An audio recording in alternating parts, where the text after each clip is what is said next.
This game is not suitable for the children or those who are easily disturbed. Individuals suffering from anxiety or depression may not have a safe experience playing this game. For content warnings, please visit ddlc.moe/warning.html. By playing Doki Doki Literature Club, you agree that you are at least 13 years of age and you consent to your exposure of highly disturbing content. I agree. I am at least 13 years old. Also, hello! Welcome to the stream. It is I, the illustrious Phantom Thief, Curtis, and, well, as you can see, today we are playing the Doki Doki Literature Club. So, I've never played this game. Back when this game first came out in 2017, I never played it. I was a scaredy cat back then. I could not take horror games. I couldn't even watch people play them, so I never watched anyone play this game. However, I do know of the memes that spawned out of it and kind of the general plot. So, that much I know.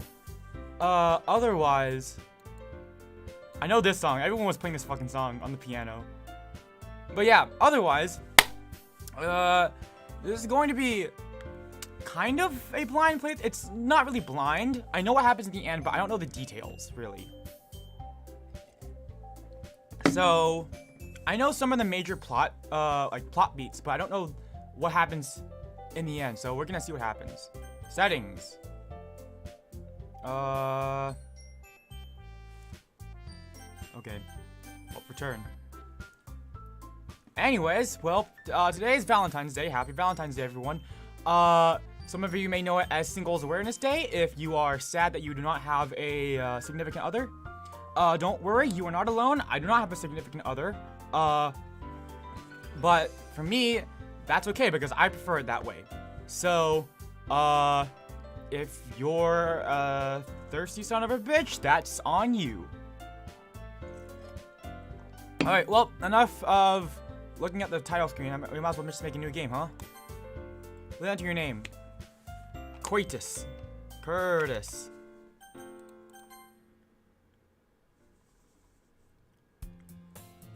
Hey!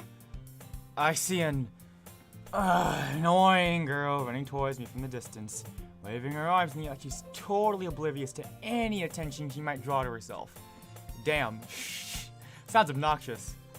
That girl is Sayori, my neighbor and good friend since we were children.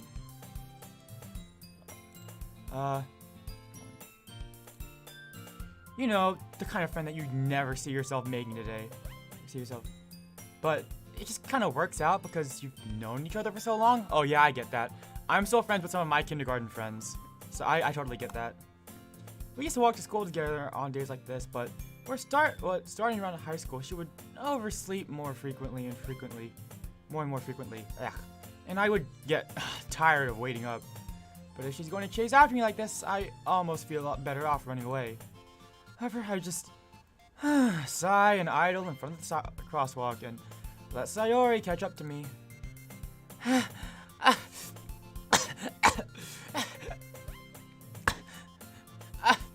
I overslept again! Girl, you need to do some cardio, sheesh. But I caught you this time. Maybe, but only because I decided to stop and wait for you. You say that like you were thinking about ignoring me. That's mean, Curtis. Well, if people stare at you for acting weird, then I don't want them thinking that we're a couple or something. Fine. But you did wait for me after all. I guess you don't have it in you to be mean if you want to. Whatever you say. We cross the street together and make our way to school. Damn. I don't remember the last time I played a visual novel. It must have been a really long time ago. I can feel the cringe already. As we draw near, the streets become increasingly speckled with other students making their daily commute. By the way, have you decided on a club to join yet? Club? Sorry, girl. I tend to stick to myself. I mean, the one fact we're friends, but also, I'm kind of a loner. We don't do clubs around here. There ain't no clubs that interest me. I told you, really, I'm really not interested in joining any clubs. I haven't been looking either. That's not true. You told me you would join a club this year. Did I? My memory, I don't remember that one, Chief.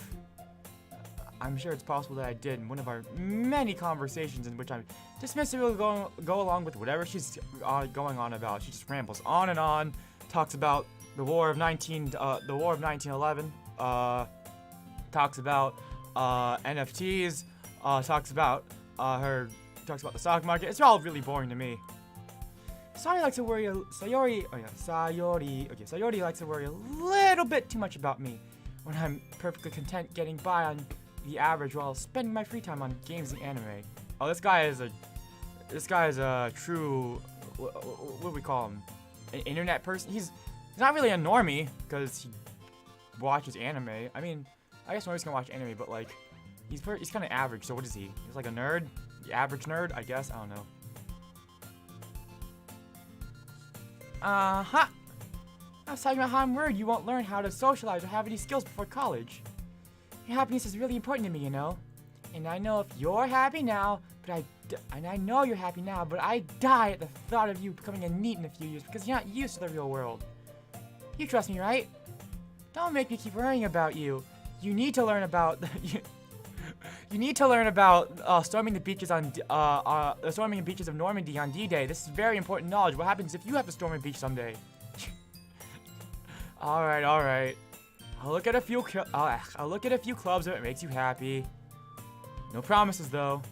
Will you at least promise me you'll try a little? Pretty please, mister? Don't ever talk to me like that ever again. You do that, and yeah, I'll promise you that. Yay! I can't do a high voice. Why do I let myself get lectured by such a carefree girl? More than that, I'm surprised I even let myself relent to her. I guess seeing her worry so much about me, it does make me want to ease her mind at least a little bit, even if she does exaggerate everything inside of her head. The school day is as ordinary as ever, and it's over before I know it. God, I feel that. Just boring, it's over. Except it feels longer when you're bored. Alright. After I pack up my things, I stare blankly at the wall, looking for an ounce of motivation. And then all of a sudden, Sayori comes up and slaps me in the back of the neck. She says, "I like to cut, G." Slaps me in the back of my neck, and is like, "There, that's your motivation. Now get up and get going. We got a club to join." Clubs. Sayori wants me to check out some clubs. I guess I have no choice but to start with the anime club. Hello.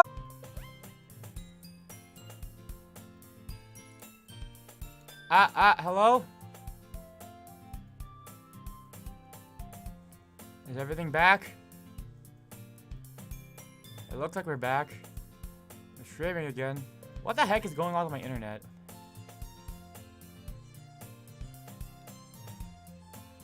When did that happen?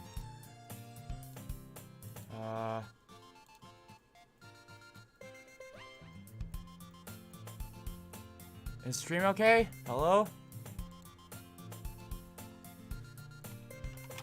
Is stream not dead? Okay, we're good. Okay, we're back. Know what? Well, that you could come to my club. Welcome, Ivan. Sayori. Yeah? There is no way in hell I'm going to your stupid fucking club. Oh my god. Sayori is the vice president of the literature club. All she does is sit in the corner and read light novels all day. That's all she does in the literature club. It's exactly what it sounds like. It's boring as fuck. No one reads actual books nowadays. Everyone reads on their Kindle Fires and shit. Not that I was ever aware that she had any interest in literature. In fact, I'm 99% sure she only did it because she thought it would be fun to help start a new club. Since she was the first one to show interest after the one who proposed the club, she inherited the title Vice President. That said, my interest in literature is guaranteed to be even less. Yeah, I'm going to the anime club. If you need me, I'll be in B5. Come on, please! Why do you care so much anyways? Well, you see, I kinda told the club yesterday that I'd, bring in a new member. And Natsuki made cupcakes and everything. Point.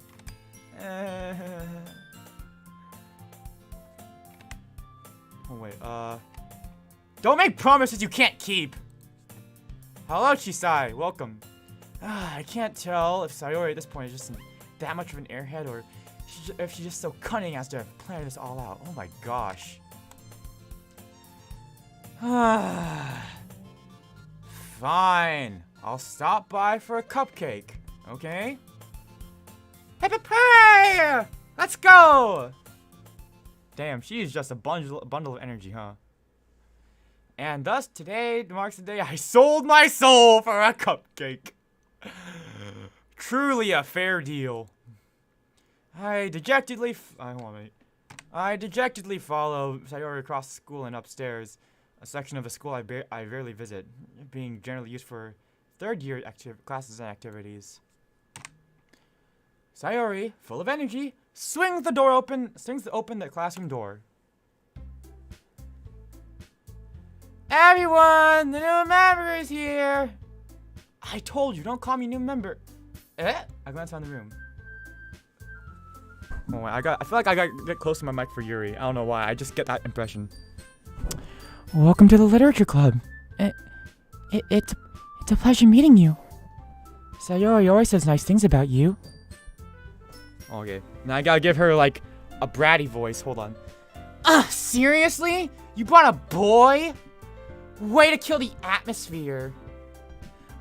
Curtis, what a nice surprise. Welcome to the club. All words escape me in this situation. This club is full of incredibly cute girls, all of which I have no interest in because I am not a simp. Alright. What are you looking at? If you want to say something, just say it already. Spit it out. Sorry. This character all of a sudden just became an M. He just only backs like, oh shit. Okay. Natsuki. The girl with a sour attitude, whose name is apparently Natsuki. Yeah, of course. Only apparent. It wasn't fucking obvious. Okay, I'm sorry for yelling into my mic. There's one I recognize. Her small figure makes me think she's probably a first year. She's also the one who made cupcakes according to Sayori. You can just ignore her when she gets moody. No, she said that quietly, so you can just ignore her when she gets moody. Sayori says that quietly into my ear, then turns back towards the other girls. Anyway, this is Natsuki. She's always full of energy. And this is Yuri, the smartest in the club. Don't say things like that. Yuri, who appears comparatively,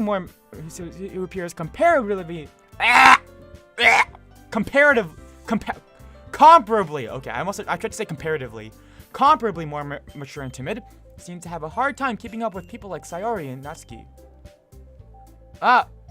Well, it's nice to meet both of you. And it sounds like you already know Monica, is that right? That's right. Wait, that's right. It's great to see you again, Curtis. Monica smiles sweetly. We do know each other. Well, we rarely talked, but we were in the same class last year. She was my seat partner.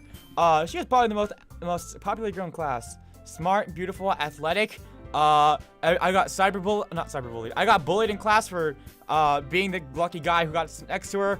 It was really bad. People kept throwing eggs on my table, and from then on, I vowed never to simp for a girl because, goddamn, that was a horrifying experience. You know what it's like to open up your desk drawer and then find out that there's been a tomato sitting in there for like 3 weeks? It's scarring, man. It's terrible. Never. I never want to talk to her again, but now that I'm here, there's no other guys around, so hopefully I won't get bullied into the ground. Making up lore on the spot. Alright. Basically, completely out of my league. So, having her smile at me so genuinely feels a little creepy. You too, Monica. Come sit down. We made room for you at the table, so you can sit next to me or Monica. I mean, what is there? 1, 2, 3, 4, 5. 1, 2, 3, 4, 5. There are 25 seats in this class, and there are, besides me, but there are 4 other people in this class.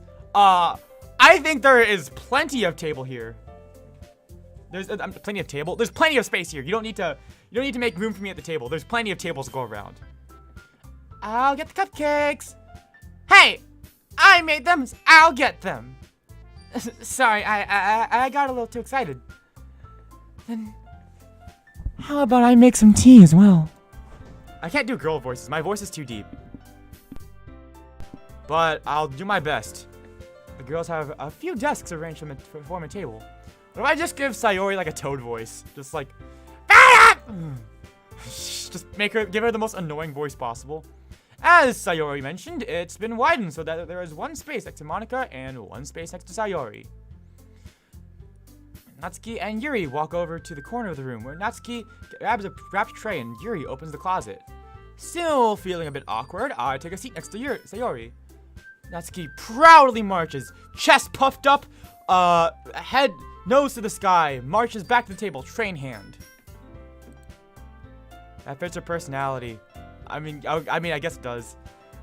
Okay, are you ready? Ta-da! Ah! Okay, not so. Ah! God, that's so bad. Okay.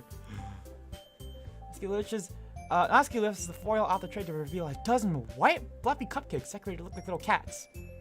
The whiskers are drawn with icing, and the little pieces of chocolate were used to make ears. Kawaii! No, okay. So cute! I had no idea you were so good at baking, Natsuki. Well, you know. Just hurry and take one. Sayori grabs one first, then Monica. I follow. It's delicious! Okay, that's fucking horrible. It's delicious! Okay, I hate that so much. Sorry, talks with her. Oh, shit, I talk with my mouth full. Okay, fuck me. Okay. Sayori talks with her mouth full and already managed to get icing on her face. Get a fucking napkin. I turn the cupcake around my fingers, looking for the best angle to take a bite. Natsuki is quiet. I can't help but notice her seeking glances in my direction. Oh yeah. Is she waiting for me to take a bite? Is she just... Hold on. You just see her be like, hold on.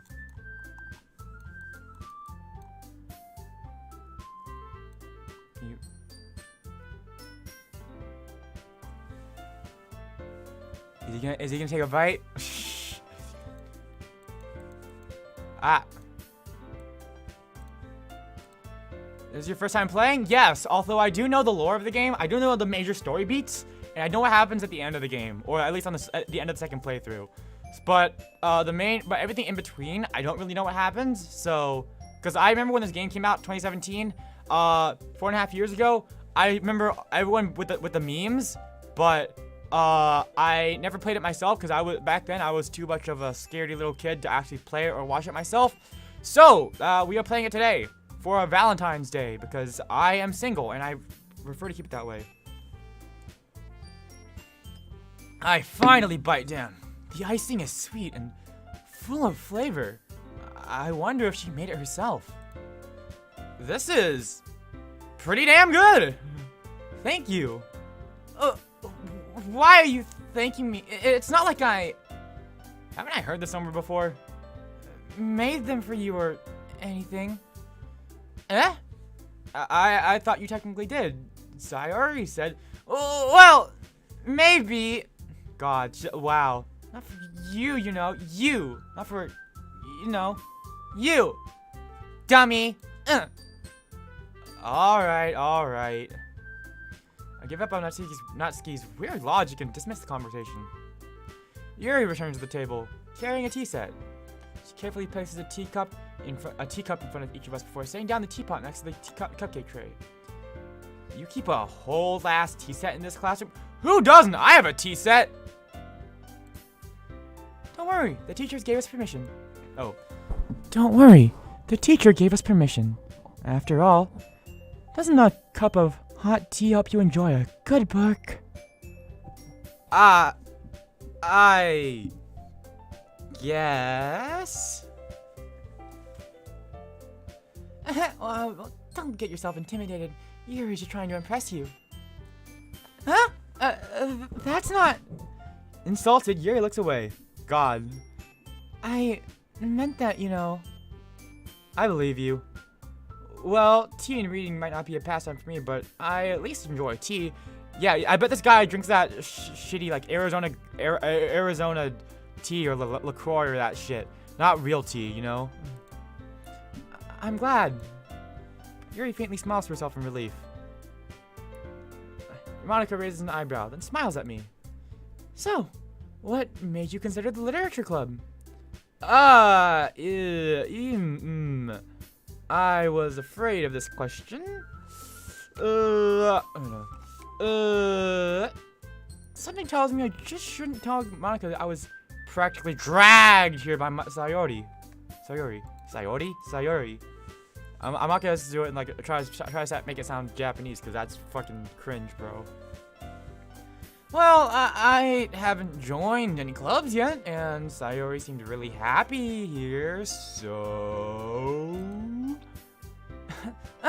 LaCroix tastes kind of bad. You know, I've never had LaCroix, but I mean, I don't think it tastes... I mean, I'm just making assumptions here.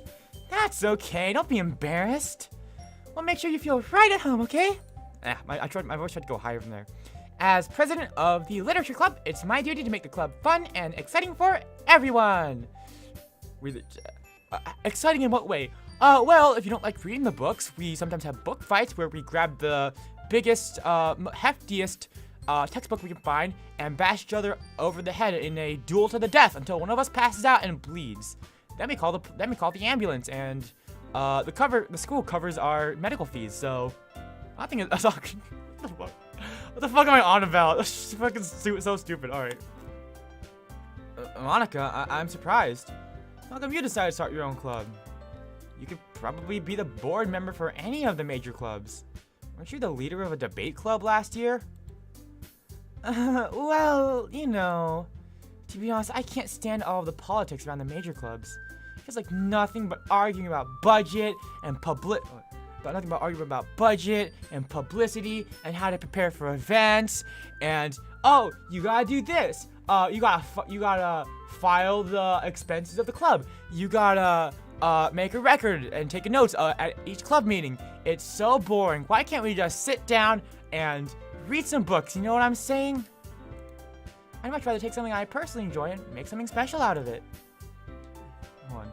And if it encourages others to get into literature, then I'm fulfilling that dream. History. Wait. On. Yeah. Okay. Return.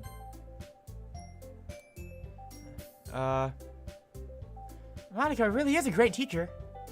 Yuri also nods in agreement. Then I'm surprised there aren't more people in the club yet. It must be hard to start a new club. You could put it that way. Not many people around here are interested in pulling out all the effort to start something brand new. Especially when it's something that doesn't grab your attention like literature. You have to work hard and convince people that you're both fun and worthwhile. But it makes school events like the festival that much more important. I'm confident that we can all really grow this club before we graduate. Right, everyone? Yeah! I was trying to go for the Toad voice again. Oh, God. We'll do our best. You know it! Everyone enthusiastically agrees, despite all of their conflicting personalities. Such different girls, all interested in the same goal. Monica must have worked really hard just to find these three. And that's why they were also delighted of a new member joining. It's because they were too bored of reading books to themselves. They wanted a new person to read Hamlet to. Though I still don't really know if I can keep up with their level of enthusiasm about literature. So, Curtis, what kinds of things do you like to read?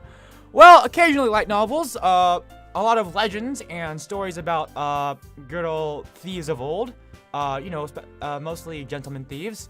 Sometimes I like to read, chat. Stuff like that. Well, considering how little I've read these past few years, I don't have a really good way of answering that. This looks like a cute and family-friendly game. Yes, it does. It totally does. Look at it. Manga. I mutter quietly to myself, half joking. Natsuki's head suddenly perks up. It looks like she wants to say something, but she keeps quiet. Get back in your corner, gremlin! Don't talk! You do not have the talking stick. You do not get the privilege of opening your mouth and creating sounds. Go back to where you belong. Not much of a reader, I guess. Well, that can change. What am I saying? I spoke without thinking after seeing Yuri's sad smile. Well, anyway... Oh, no, that's me. Well, what about you, Yuri? Well, let's see. Yuri traces the rim of her teacup with her finger.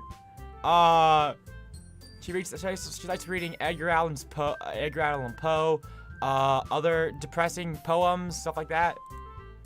My favorites are usually novels that build deep and complex fantasy worlds. She's Trinibio. She's a Trinibio. She has Trinibio. The level of creativity and craftsmanship behind them is amazing to me. You know what? She would totally be a D&D player, not gonna lie. And telling a good story in such a foreign world is equally impressive. Yuri goes on, clearly passionate about her reading.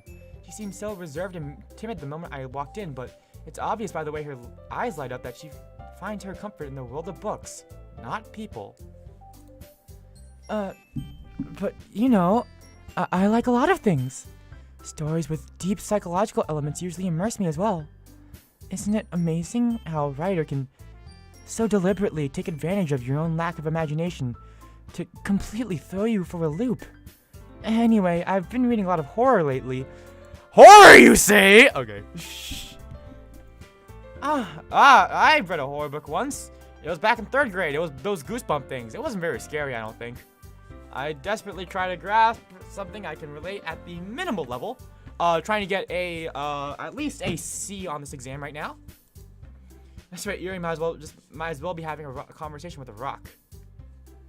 A rock that can breathe and vocalize. Really? I wouldn't have expected that, Yuri. For someone as gentle as you.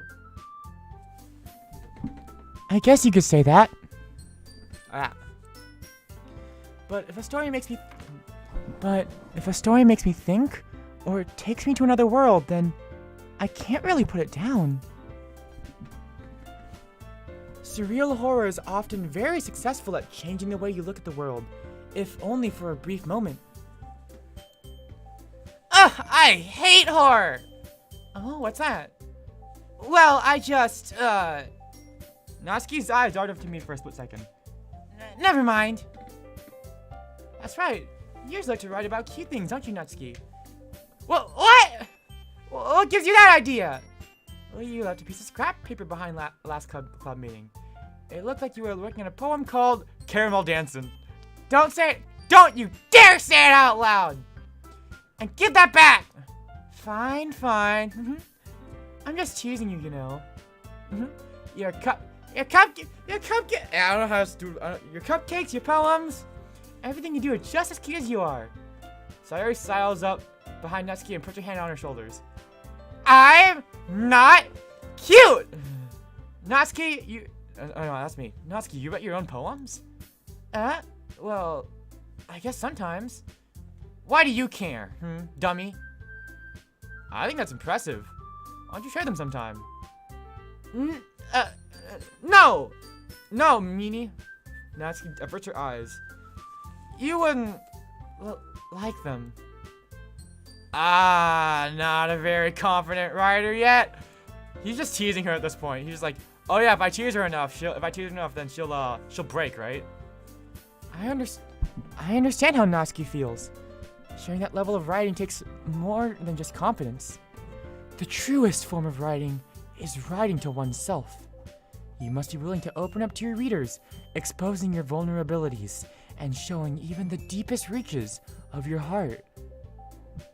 Do you have writing experience too, Yuri? You guys have been in the same club, are you sure? But how do you not know? Maybe if you share some of your work, you can set an example and help Natsuki feel comfortable enough to share hers. I guess it's the same for Yuri. I wanted to read everyone's poems. We all sit in silence for a moment. A long, long moment. Even longer. Just a bit longer. Almost there. Almost there. Alright, that's enough.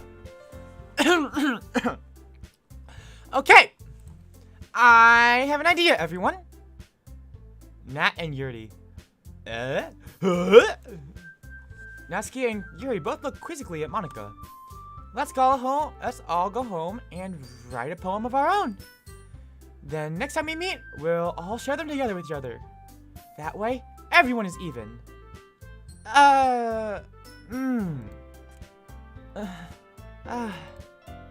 Yeah, let's do it! Plus, now that we have a new member, I think it will all help us get a little more comfortable with each other and strengthen the bond of the club.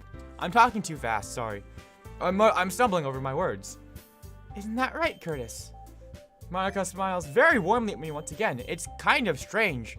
I don't know what she's trying to do, but I think she is strange and she should stop smiling at me because it is giving me the creeps. Hold on, there's just one problem. Huh? What's that? Now that we're back to the original topic of me joining the club, I bluntly come forth with what's been the topic of my entire time. I never said I would join this club. Saya maybe convinced me to stop by, but I never made any decision. I still have other clubs to look at, and, I lose my train of thought as everyone in this room glares at me. I can see one of the girls, reach into her pocket. Is she gonna pull out a gun? A knife? I suddenly feel, very scared for my life and feel as though my next words, are going to determine life and death. All four girls blankly stare back at me with dejected eyes. But, oh my god, Monika was so sad about that. She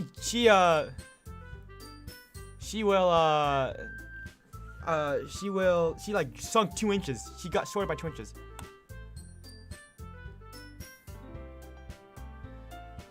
I'm sorry, I thought. Huh. Curtis. Yeah, you all. I'm defenseless against these girls.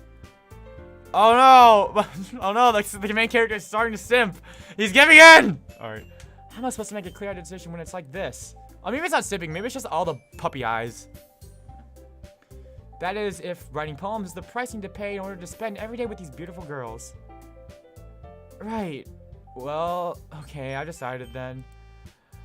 I'll join the literature club. One by one, the girl's eyes lights up. Boop, boop, boop, boop. It's all very rhythmic. It's very, yeah.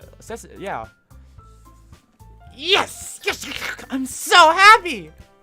So you have your arms around me, jumping up and down. Hey! You really did scare me for a moment. If you really just came for the cupcakes, I would be super pissed. Then that makes it official. Welcome to the literature club. Thanks, I guess. What did I get myself into? Okay, everyone. I think with that, we can officially end today's meeting on a good note. Everyone, remember tonight's assignment. Write a poem to bring to the next meeting so we can all share. Monika looks over at me once more. Curtis, I look forward to seeing how you will express yourself. Yeah.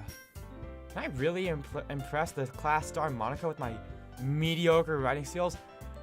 Whose writing skills are you calling mediocre? I will have you know I am a very good writer.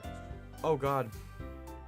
I'm sorry, I suddenly got hit with being tired, and I suddenly remembered that I got an hour and a half of sleep last night. That is how little sleep I'm running on right now. Okay. I already feel the anxiety welling up inside of me. I at least want to get to the horror part of this game. Meanwhile, the girls continue to chit-chat as Yuri and Natsuki clean up their food. Hey Curtis, since we're already here, do you want to walk home together? That's right. Sayori and I never walk home together anymore because she's always stayed after school for clubs. Fuck it, might as well. Let's go. Yay! Let's go stop by the convenience store and grab some onigiri on the way out. Oh god, Okay, I'm getting tired. Also, please no backseating in the chat. With that, the two of us depart the club room and make our way home. The whole way, my mind wanders back and forth between the four girls. Sayori, Natsuki, Yuri, and of course Monica. They are plot twist. My character isn't daydreaming this. He isn't like inside my character's head. He isn't like daydreaming these four girls showing up right here. Well, I mean these three girls. Sayori is opposite next to him, but literally like these girls have been the three other girls have been also walking home with us, like right behind us, and I just happen to look over to them, and I think I'm daydreaming, and then I look back, so I'm like, and then I look back forward, I'm like, huh, and I do a double take, I was like, what the fuck, wait, why are you guys following us? What the hell? They're like, oh, we just wanted to make sure you guys we're safe on the way home, and then, Sayori I look over to Sayori, she just smiles at me, and I'm just like, weirdos. Will I really be happy spending every day after school in a literature club? Perhaps I'll have the chance to grow closer to one of these girls. Oh god. Alright. That's why I know it's that Sayori is best girl. That is, an opinion.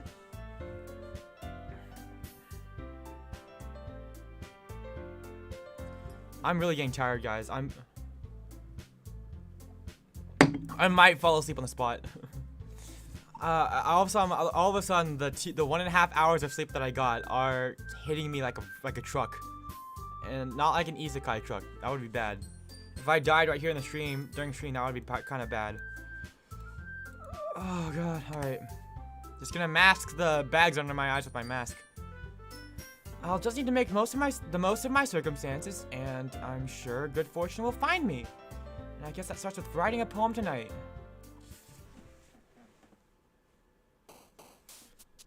Alright. Save. Here.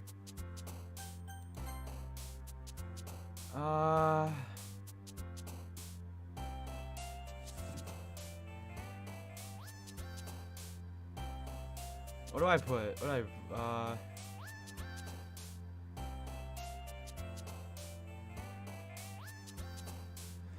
God, this music, the bit crushed sound in the background. Wow. Alright. Huh. Heart.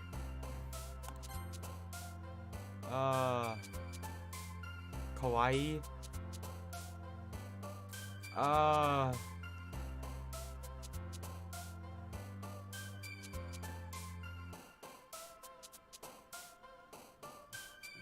Happiness, I guess.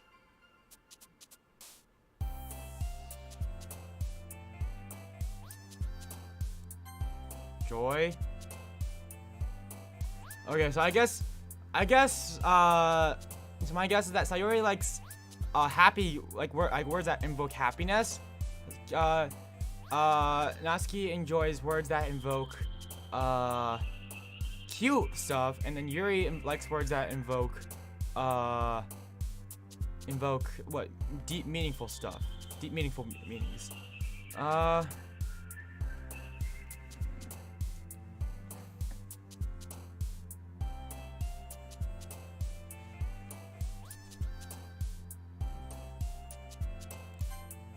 Adventure.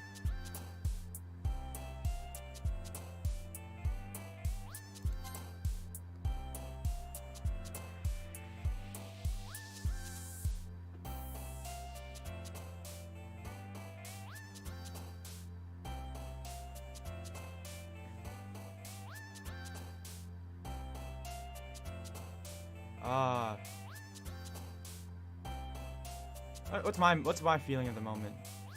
Also, please, no backseating in the chat.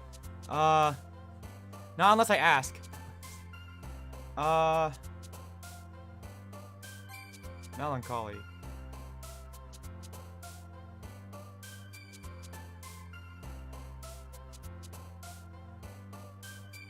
After image? Okay.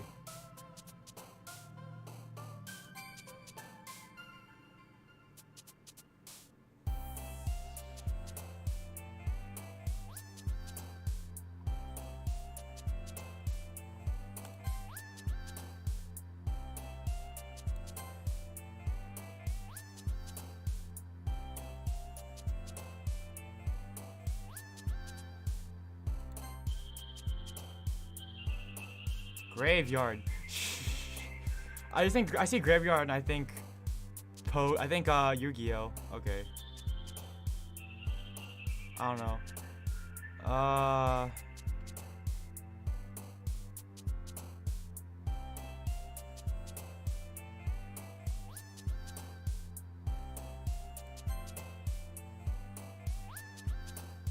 Valentine. Hey, Valentine. It's Valentine's Day. I had to pick that one. Aura, I guess. I don't know. Starscape. I like that. Universe.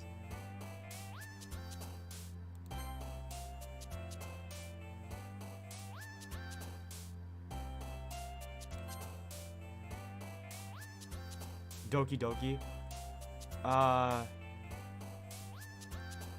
Hold on.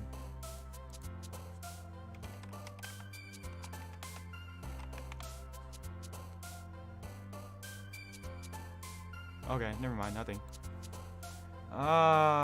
Judgment, I guess. Oh god, okay. I'm sorry, I'm like, my brain is like starting to shut down. Alright. Hi again! Glad to see you didn't run away on us. Nah, don't worry, I didn't get much sleep last night. I didn't get much sleep last night. I couldn't run away if I wanted to. This might be a little strange for me, but at least I keep my word. Well, I'm back at the literature club. Need some coffee? Unfortunately, caffeine does not really work on me. So, no, I'm good, thanks. I wish. I was last to come in, so everyone else is already hanging out. Thanks for keeping your word. Oh. Thanks for keeping your word. I hope this isn't too overwhelming of a commitment to you, making you dive headfirst into literature when you're not accustomed to it. Oh, come on! Like, he deserves any slack.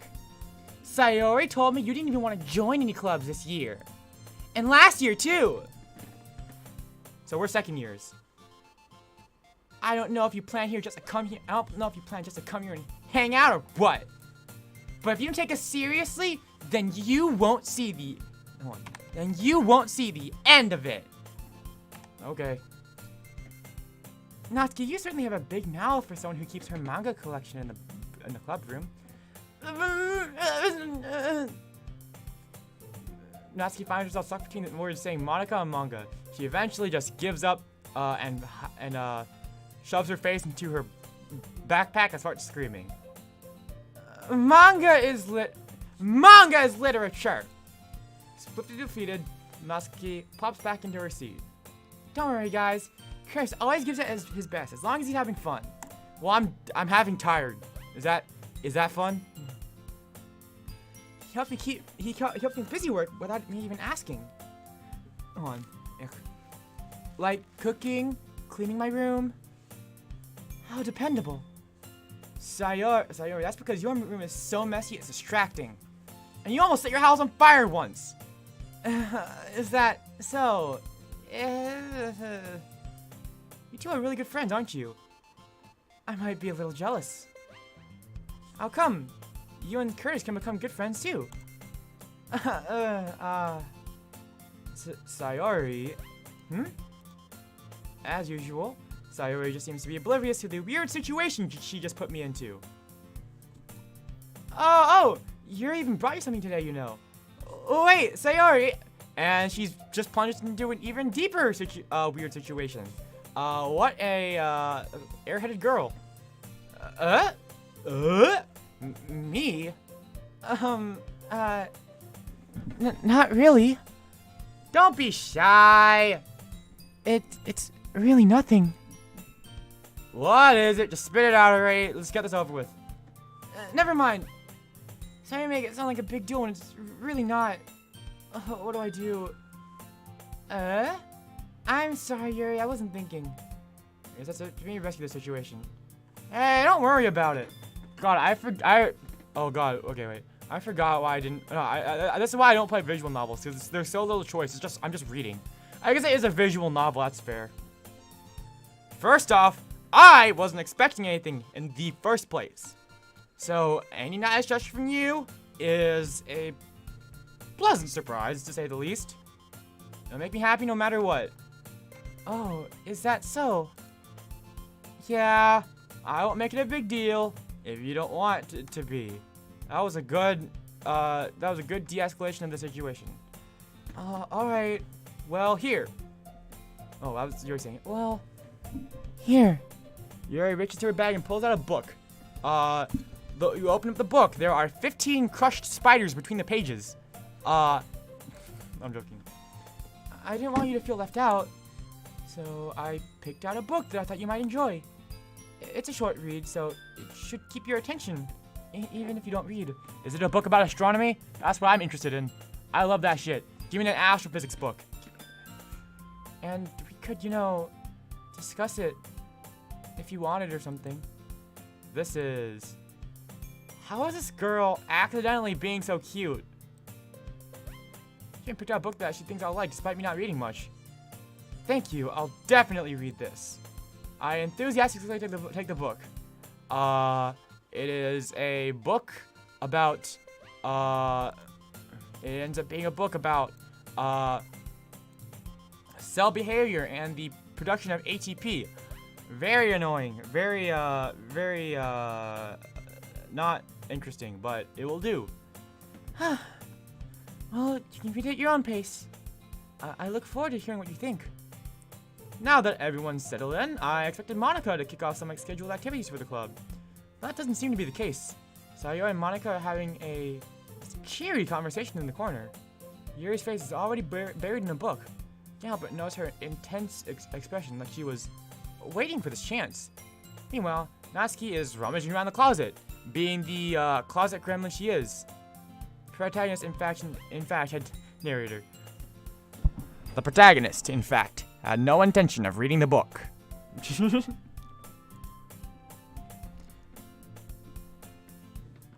Well, I can say it like, the protagonist, in fact, had no actual intention of reading the book. How scandalous.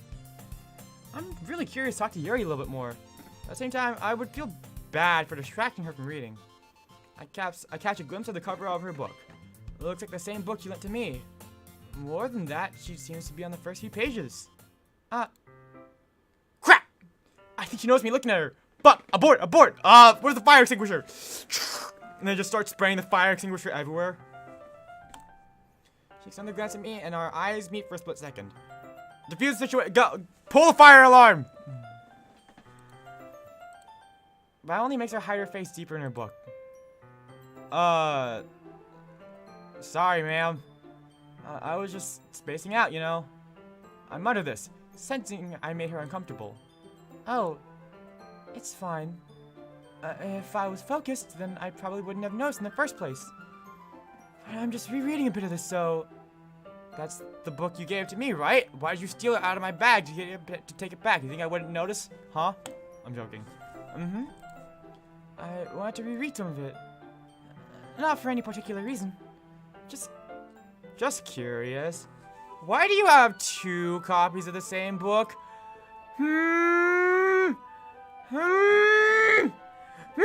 Okay. Fuck. Well, when I stopped at the bookstore yesterday, there was a buy one get one free deal. And, that's not what I meant. I mean, I just happened to buy 2 of them. I see. You should have dropped the, oh yeah, buy one, get one free, the buy one, get one free card. You should just drop that one. That would have made me a lot less suspicious. There's something fairly obvious here that Yuri isn't telling me, but I decided to let it go. I'll definitely start to read it soon. I'm glad to hear. Once it starts to pick up, you might have a hard time putting it down. It's a very engaging and relatable story. Is that so? What's it about anyways? Well, Yuri closed the book and scans her eyes over the back. The book is titled Portrait of Markov. There's an ominous looking eye symbol on the front cover. Alright, I was about to make sure I don't accidentally give anything away. Basically, it's about this girl in high school who moves in with her long-lost sister, but as soon as she does so, her life gets really strange. She gets targeted by these people who escaped from a human experiment prison, and while her life is in danger, she desperately needs to choose who to trust. You just read that shit off the back cover, didn't you? Hey, don't say it like that! No matter what she does, she ends up destroying most of her relationships and her life begins to fall apart. That's kind of dark, isn't it? You made it sound like she was giving me nice stories, so that dark turn came out of nowhere. Yuri gently giggles all of a sudden. Are you not a fan of that sort of thing? No, it's not that. I mean, I could definitely enjoy those kind of stories, so don't worry. I hope so. Yeah, I totally forgot that Yuri isn't into those sort of things. She's so shy and reclusive on the outside, but her mind seems to be completely different. I bet she would dye her hair and, wear goth makeup and wear edgy clothing if she could. It's just that these kinds of stories, they challenge you to look at life from a strange new perspective. When horrible things happen, not just because someone wants to be evil, but because they have their own goals or their own philosophies that they believe in. Then suddenly, when you thought you related to the protagonist, they're made out to be the naive one for letting their one-sided morals interfere with their villain's plans. Oh, so she likes Infinity War for Thanos. Oh, I'm rambling, aren't I? Not again. I'm sorry. Hey, don't apologize. I haven't lost interest or anything. Well, I guess it's alright then. But I feel like I should let you know that I have this problem. When I let things like books and writing fill my thoughts, I kind of forget to pay attention to other people. So, I'm sorry if I end up saying something strange. And please stop me if I talk too much. I really don't think you need to worry. That just means you're passionate about reading. Unlike me, because I am a no job having piece of shit. At least I can do is listen. It's a literature club after all. That's true. In fact, I might as well get started reading it, huh? You don't have to. What are you saying? Just a moment ago, you were looking forward to it. Let me just get the book. I quickly retrieved the book that I had put in my bag. Alright, it's fine if I stay here, right? I slip her into the seat next to Yuri's. Yeah. Are you sure? You seem to be a little apprehensive. I'm sorry. It's not that I don't want you to, it's just something I'm not very used to. I'm used to everyone, calling me a weirdo and writing mean comments on my desk. I'm not used to people being nice to me. That is reading in company with someone. I see. Yes, I do understand what is happening here. Well, just tell me if I end up distracting you or anything. Alright. Up in the book, it's not the prologue. I soon understand what Yuri means about reading company. It's as if I can feel her shoulder over my presence as I read. Even though she got up and went to the bathroom. It was really weird. Her cheeks were really flushed red. I think she wanted to go splash water on her face, even though I could still feel her over my shoulder. It's a really weird experience. That's not a particularly bad thing. Maybe a little distracting, but the feeling is somewhat comforting. Yuri's in the corner of my eye. I realize that she's not actually looking at her own book. I glance over. Looks like she's reading from my book instead. Sorry! I would just... Yuri, you really apologize a lot, don't you? I... do? I don't really mean to. Sorry. Here, this should work, right? It's like, I used to say never mind a lot. I feel like I get that. I slide my desk up against Yuri's and then hold my book between the two of them. Wow. This guy, I can't tell if this MC is dense as fuck or just a fucking Chad. Because he's making all sorts of moves. Huh.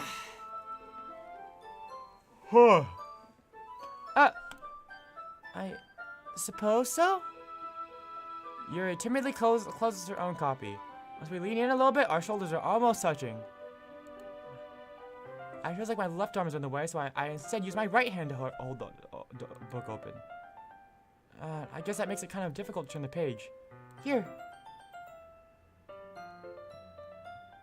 Yuri takes her left arm and holds the left side of the book between her thumb and her forefinger.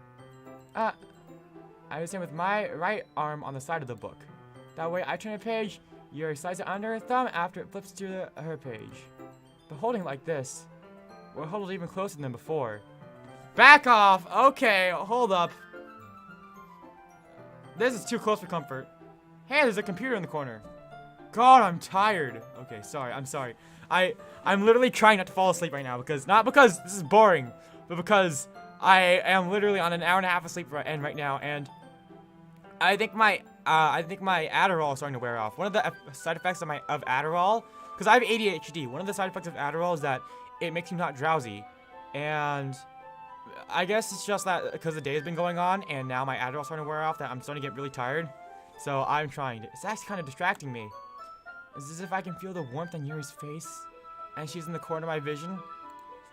Can we like? God, I hate this. All right, are you ready? Huh?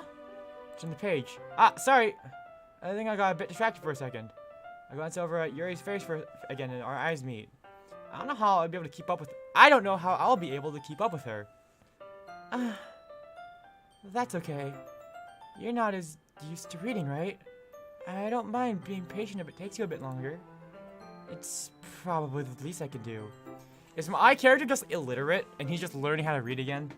Since you've been so patient with me. Yeah, sure. Thanks. We continue reading.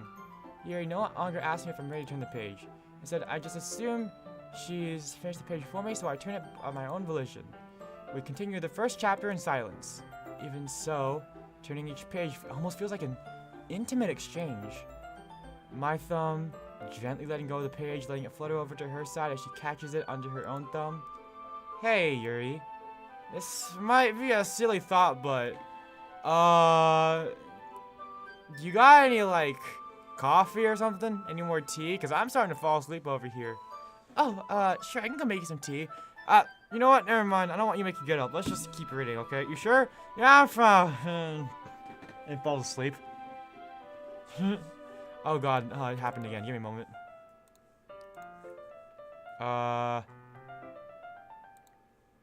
Give me a moment. Hold on. Off. On. My camera froze up again. It's because I went out on a frame. My camera froze up. Alright, we're good.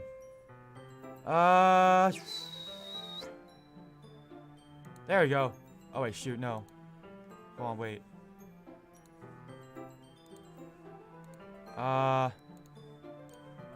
There we go. Okay. Where is it? There we go.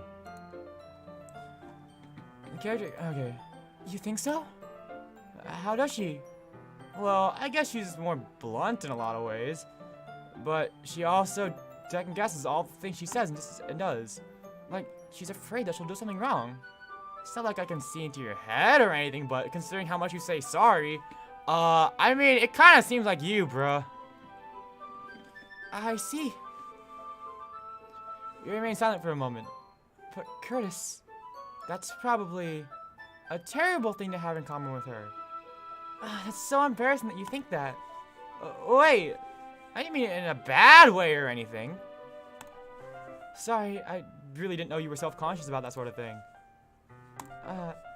I guess I meant that's kind of cute. Nope, stop, abort, nope, you don't say that kind of thing to someone you just met like once before. Fuck, no, stop it, stop. Pause. What are you saying all of a sudden? Okay, everyone. Okay, here comes her to break up everything. I think it's about time we share today's poems with each other. We might not have enough time if we wait too long. Yuri exhales, spared from finishing her thought. You've been spared this time, but not next time, mark my words. Okay. Is that alright, Yuri? You look kind of down. I'm sorry if you haven't been looking forward to this. It's not. It's fine. Yuri releases her hand from the book, causing it to close on top of my thumb. Alright. I guess I'll do some more reading tonight. Or would you prefer if I only read it with you? I guess I don't have too much of a preference either way. Huh. I guess I'll read a little more tonight. It'd be more fun to read with you after it picks up a bit, you know? That's good reasoning. In that case, feel free to finish the first 2 chapters in your own time. Alright. I stand up. I make a mental note wherever I left off in the book, and then slip it back into my bag. Too bad my mental notes are bad because I'm illiterate and can't read words or numbers, so I don't even know what page number it was. I just have to make a guesstimate.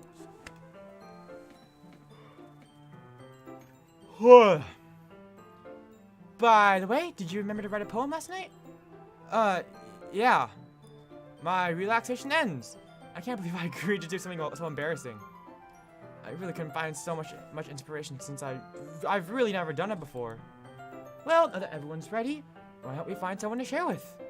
I can't wait! Sayori and Monica enthusiastically pull out the poems. Sayori's is a wrinkled sheet on a loose leaf torn from a spiral notebook. On the other hand, Monica wrote hers in a composition notebook. I can already see Monica's pristine handwriting from where I sit. Natsuki and Yuri reluctantly comply as well, reaching into their bags. I do the same, myself. Reluctantly or very happily. Okay. Who should I show my poem to first? I guess Yuri? I don't know. Yuri seems the most experienced, so I should start with her. Fuck, my eyes. I can trust her opinion to be fair.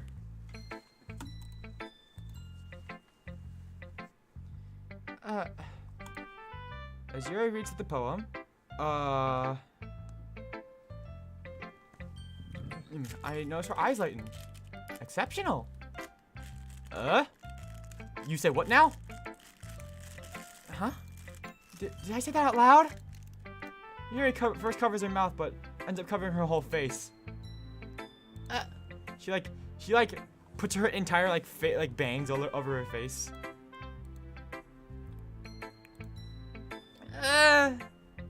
He's going to hate me. You really didn't do anything wrong. All you said was a single word. It's fine. That's... I guess you're right. What am I getting so nervous for?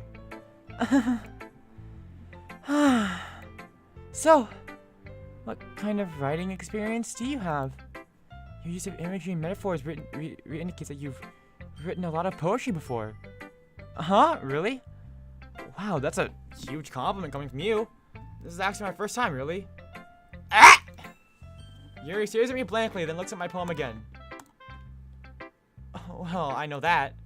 I just meant,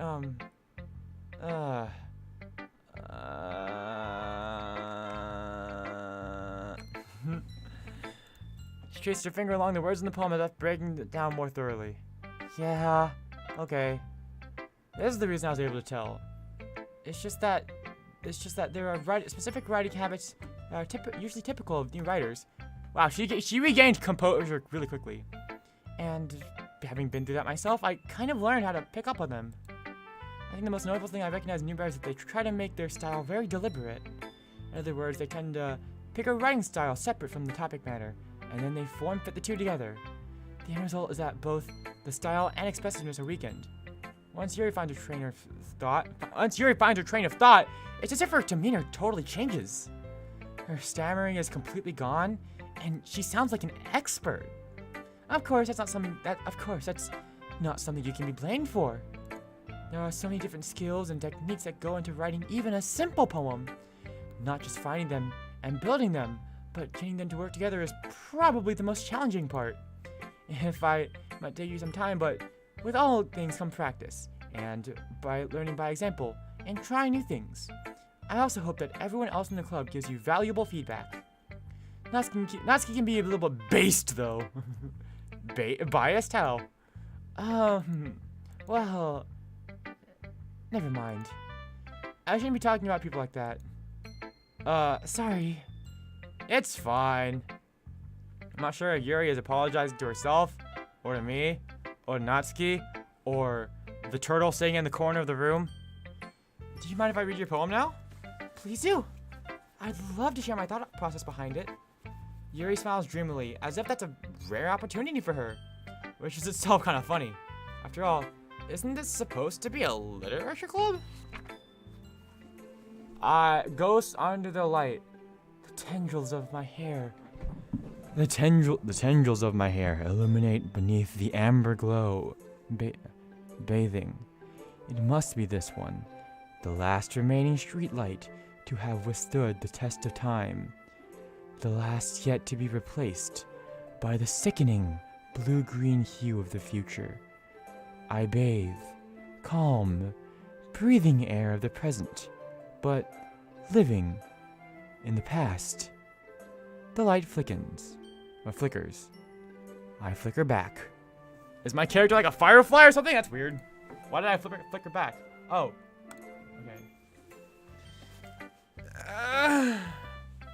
Okay. I'm sorry you have such terrible handwriting. What? I wasn't thinking that at all.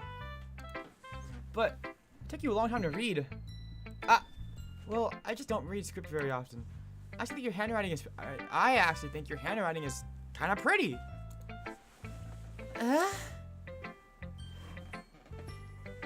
Oh, that's a relief. Also, I like the poem. Even though it's short, it was really descriptive. It wasn't too short. I usually write longer poems. Not at all. Well, I'm glad that you like it.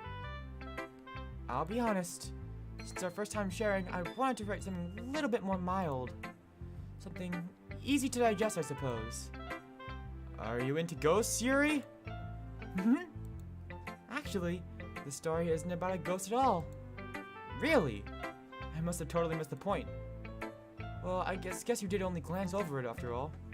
But remember that poets often express their own thoughts, feelings, and experiences in their work. They usually do more than tell a simple story or paint a picture. In this case, perhaps the subject of the poem is only being symbolically compared to a ghost, lingering in her last remaining place of comfort, unable to let go of the past, and soon to be left with nothing. Ugh. That's a lot more solemn putting it that way. I hadn't even thought of that. That's impressive. It's nothing really. Yours was impressive too, so... Nah! If anything, I could probably learn a thing or two from you. You think so? Yeah, of course! You know... I was really nervous about doing all of this. In the end, I enjoyed it. I'm going to keep doing my best for you, Curtis. Me too.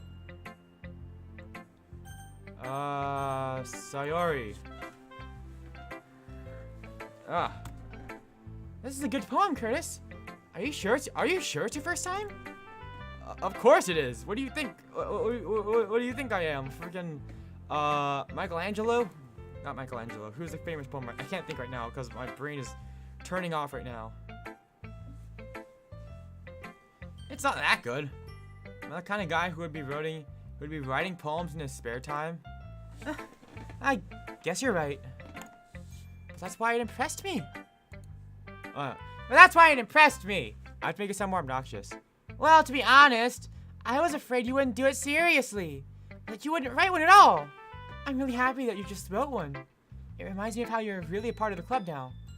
Not to mention, I'm standing in front of you inside the club room, literally taking time out of my day that I could be using to grind Halo 3, writing stupid poems with you. Okay, I'm joking.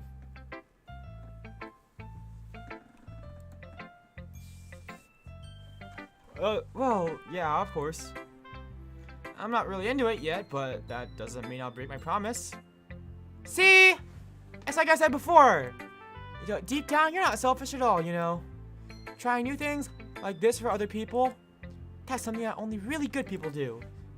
Thanks, Sayori. I'm not sure if Sayori sees the full picture of my motive here. Then again, I can't deny that she's part of the reason I joined.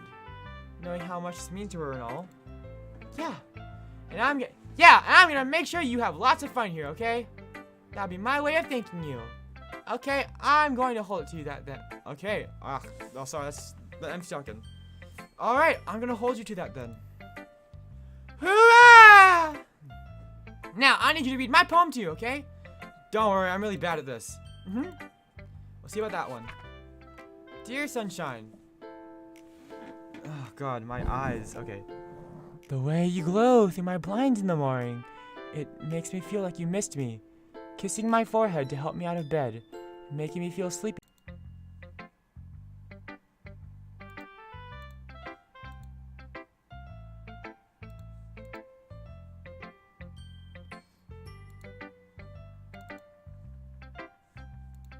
Oh, are we back? Okay, cool. Hold on. I'm fixing my model. Give me a moment.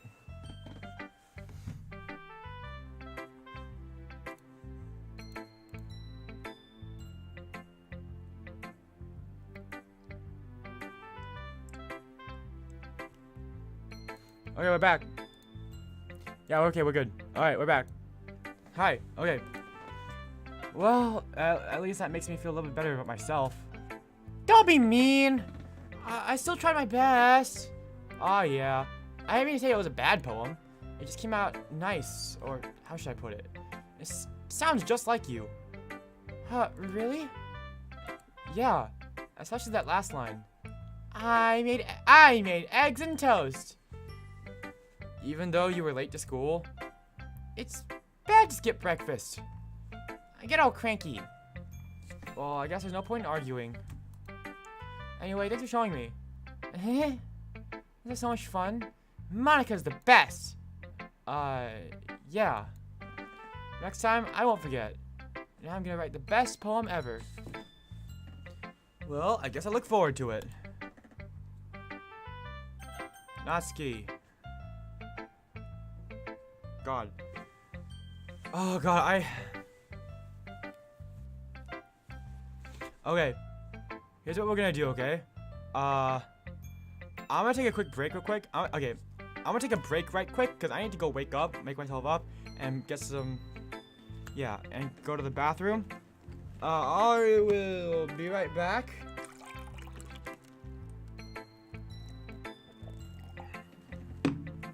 Yeah. I'll be right back with, I won't go anywhere. I'll just be right back. Give me a moment.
Ah! Okay, this is really weird. My VTube has been having this problem where it's been freezing up whenever I go out of frame. This is weird. Alright, we're good. Hi, I'm back. It's me. I'm back. Sorry. I was literally doing my best to not fall asleep because I like I said before, I've been. Oh my God, what's happening with my model? Come on, what's happening with you? Is it a problem with Task Manager?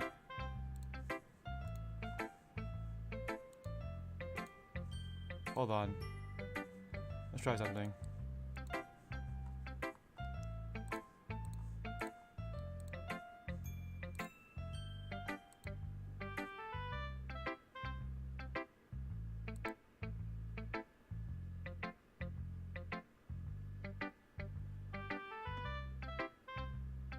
Okay, I think we're good. It's a man. Hi, yes, it's me. I'm back. Sorry, I had to go wake myself up. We're good. All right. I was doing my best to not fall asleep. I honestly am so tired right now because I got an hour and a half of sleep last night. Anyway, welcome to the stream. How's it going? Huh? Well, it's about what I expected from someone like you. That's a little blunt. Well, excuse me. It's not like I said it was bad. It just, you know, didn't invoke any emotions. So basically, it's not cute enough for your taste, huh? Do you want to get smacked? I'll pass. Well, anyway, I guess I need to show you mine. Not like it's not like you'll like it though. Bees can fly, monkeys climb. I guess can leap. What the fuck? Bless it. People can try, but that's about it. Wow. That is. Okay then. I think I went to the recorder when it went to hers. Yeah, I told you that you weren't gonna like it. I like it. What? Just be honest. I am. Then why are you so convinced I wouldn't like it? Well, because. Huh. Everyone in high school thinks that writing has to be all sophisticated and stuff. So people don't even take my writing seriously. But isn't the point of poems for people to express themselves? Your writing style wouldn't make your message any less valid. Yeah, exactly. It's like, I like it when it's easy to read, but it hits you hard, you know? Like in this poem. Seeing everyone around you do great things can be really disheartening. So I decided to write about it. Yeah, I get you, fam. But the other nice thing about simple writing is that it puts way more weight on the wordplay. Like I said for the rhyme at the end, but I made it fall flat on purpose. I was putting out the feeling in the last line. So you did. I guess more went into it than I realized. That's what it means to be a pro. I'm glad you learned something. Kohai, didn't expect that from the youngest one here, did you? Yeah, I guess not. I decided to humor her with that last comment. I don't really care how old everyone is, but if Natsuki's feeling proud, then I won't take it away from her. Nanaka, I guess, she's the last one. Hi! Having a good time so far? Yeah. Good, glad to hear it. By the way, since you're new and everything, if you ever have any suggestions for the club, like new activities or things we can do even better, I'm always listening. Don't be afraid to bring things up, okay? Alright, I will keep that in mind. Of course I'll be afraid to bring things up. Who do you think I am? The freaking school president? I all got the clout to bring stuff up with this girl. I'm much better off just going with the flow until I'm more settled in. Anyway, want to share your poem with me? It's kind of embarrassing, but I guess I have to. Don't worry, we're all a little embarrassed today, you know? But it's that sort of barrier we'll all learn to get past soon. Yeah, that's true. I hand Monica my poem. Great job! I was going, oh, in my head while reading this. It's really metaphorical. I'm not sure why, but I didn't expect you to go so far for something so deep. I guess I underestimated you. It's easiest for me to keep everyone's expectations low. That way, it always counts when I put in some effort. That's not very fair. Well, I guess it worked anyway. You know that Yuri likes kind of writing, right? Writing that's full of imagery and symbolism. Unlike Sayori, who likes using simple and direct words to describe happiness and sadness. Yuri likes it when readers are left to derive their own meaning out of it. It's very challenging to write like that effectively. But both allowing people to get something out of it just by feel, or letting them deeply analyze all of the nuances. It can take years of practice, which I'm assuming Yuri has at this point. I never really asked though. I'm sure I'm nowhere near her level yet. Don't worry so much about that. You do your own thing. Just keep exploring and learn by trying new things. I'm sure I'll end up trying different things a lot. It can take a while before I feel comfortable doing this. That is okie dokie. I'd love to see you try new things. That's the best way to find the kind of style that fits you. Everyone else might just be a little bit biased towards their own kind of style, a little bit based towards their own styles. But it'll always help you to find what suits you the most. So don't force yourself to write the way everyone else wants you to write. It's not like everyone has to. It's not like you have to worry about impressing them or anything. Yeah. Anyway, do you want to read my poem now? Don't worry, I'm not very good. You sound pretty confident for someone that claims not to be very good. It ends up being like 3 words. It's like, shit. Well, that's because I have to sound confident. That doesn't mean I always feel that way, you know? I see. Well, let's read it then. Hole in wall. It couldn't have been me. See the direction. Okay. It couldn't have been me. See the direction the spackle protrudes. A noisy neighbor, an angry boyfriend. I'll never know. I wasn't home. I peer in for a clue. No, I can't see. I reel blind like a film left out in the sun. But it's too late. My retinas already scorched with a permanent copy of the meaningless image. It's just a little hole. It wasn't too bright. It was too deep, stretching forever into everything. A hole of infinite choices. I realize now that I wasn't looking in. I was looking out. And he, on the other side, was looking in. Is this cluing in that Monika's sentient? So, what do you think? It's very free-form, if that's what you call it. Sorry, I'm not really the right person to ask for feedback. It's okay. Yeah, that kind of style has gotten pretty popular nowadays. That is, lots of poems have been putting emphasis on timing between words and lines. When performed out loud, it can be really powerful. What was the inspiration behind this one? Well, I'm not sure if I know how to put it. I guess you could say I had some sort of epiphany recently. It's been influencing my poems a bit. An epiphany? Yeah, something like that. I'm kind of nervous to talk about deep stuff like that because it's kind of coming on strongly. Maybe after everyone is better friends with each other. Anyway, here's Monika's writing tip of the day. Sometimes when you're writing a poem or a story, your brain gets too fixated on a specific point. If you try so hard to make it perfect, then you'll never make any progress. Just force yourself to get something down on paper and tidy it up later. Another way to think about it is this. If you keep your pen in the same spot for too long, you'll just get a dark puddle of ink. So move your hand and go with the flow. That's my advice for today. Thanks for listening. Shocked like she was streaming to someone. Finally, we're done. Guys, I wonder, is this stream boring? I'm basically just reading. Is it boring? I hope it's not boring. I think it might be boring, but we'll see. I guess that's everyone.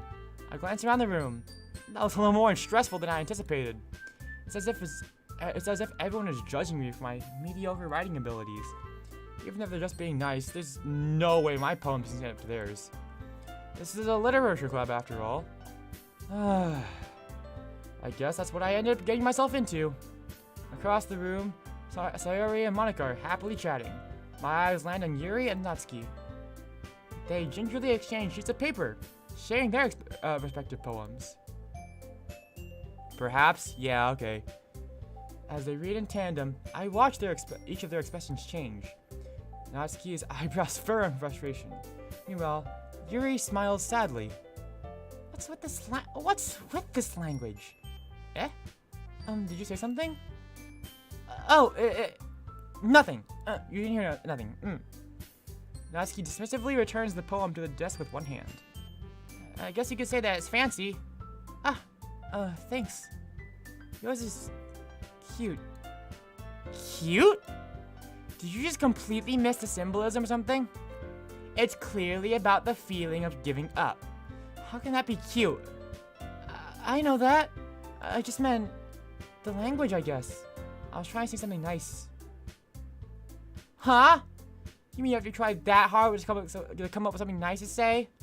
Thanks, but it really didn't come out nice at all. Well, I do have a couple of suggestions. Huh. If I was looking for suggestions, I would have asked for something who actually liked it. Which people did, by the way. Huh. Sayori liked it, and this guy did too.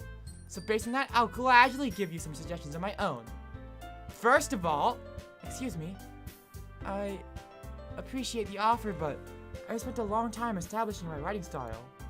I don't expect it to change anytime soon, unless I, of course, come across something particularly inspiring, which I haven't yet. And Terrace liked my poem too, you know. He even told me he was impressed by it. Oh God. Oh. I was just trying to assert dominance. I didn't realize you were so invested in trying to impress our new member, Yuri. The freaking silly music comes in. Hello. That's not what I... You're just... Yuri stands up as well. Maybe you're just jealous that Curtis appreciates my advice more than he appreciated yours. Huh? And how do you know that he didn't appreciate my advice more? How, are you that full of yourself? No. If I was full of myself, I would deliberately go out of my way to make everything I do overly cutesy.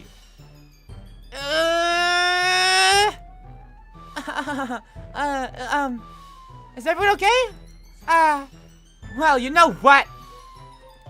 I wasn't the one who's... Oh, God. Nope, that's not... Nope. Natsuki. Natsuki, that's a little... I'm not reading that one. That one is, not appropriate. Both of them in tandem. This doesn't involve you! I don't like fighting, guys! Suddenly, both girls towards me as if they noticed I was just standing there. Curtis. She's just trying to make me look bad. That is not true! She started it. If she could get over her, appreciate her, if she could get over herself and appreciate that simple writing is more effective, this wouldn't have happened in the first place. Oh my God, these. What's the point of making all your poems so convoluted for no reason? The meaning should jump out of the reader, not force them to have to figure it out. Wait. There's a reason we have so many deep and expressive words in our language. It's the only way to convey complex feelings and meaning them most effectively. Avoiding them is not only unnecessarily limiting yourself, it's also a waste. You understand that, right? Well? Oh shit. How did I get dragged in this in the first place? Like I know anything about writing. But whomever I agree with, they'll probably think more highly of me. That's gonna be... Oh God. What do I...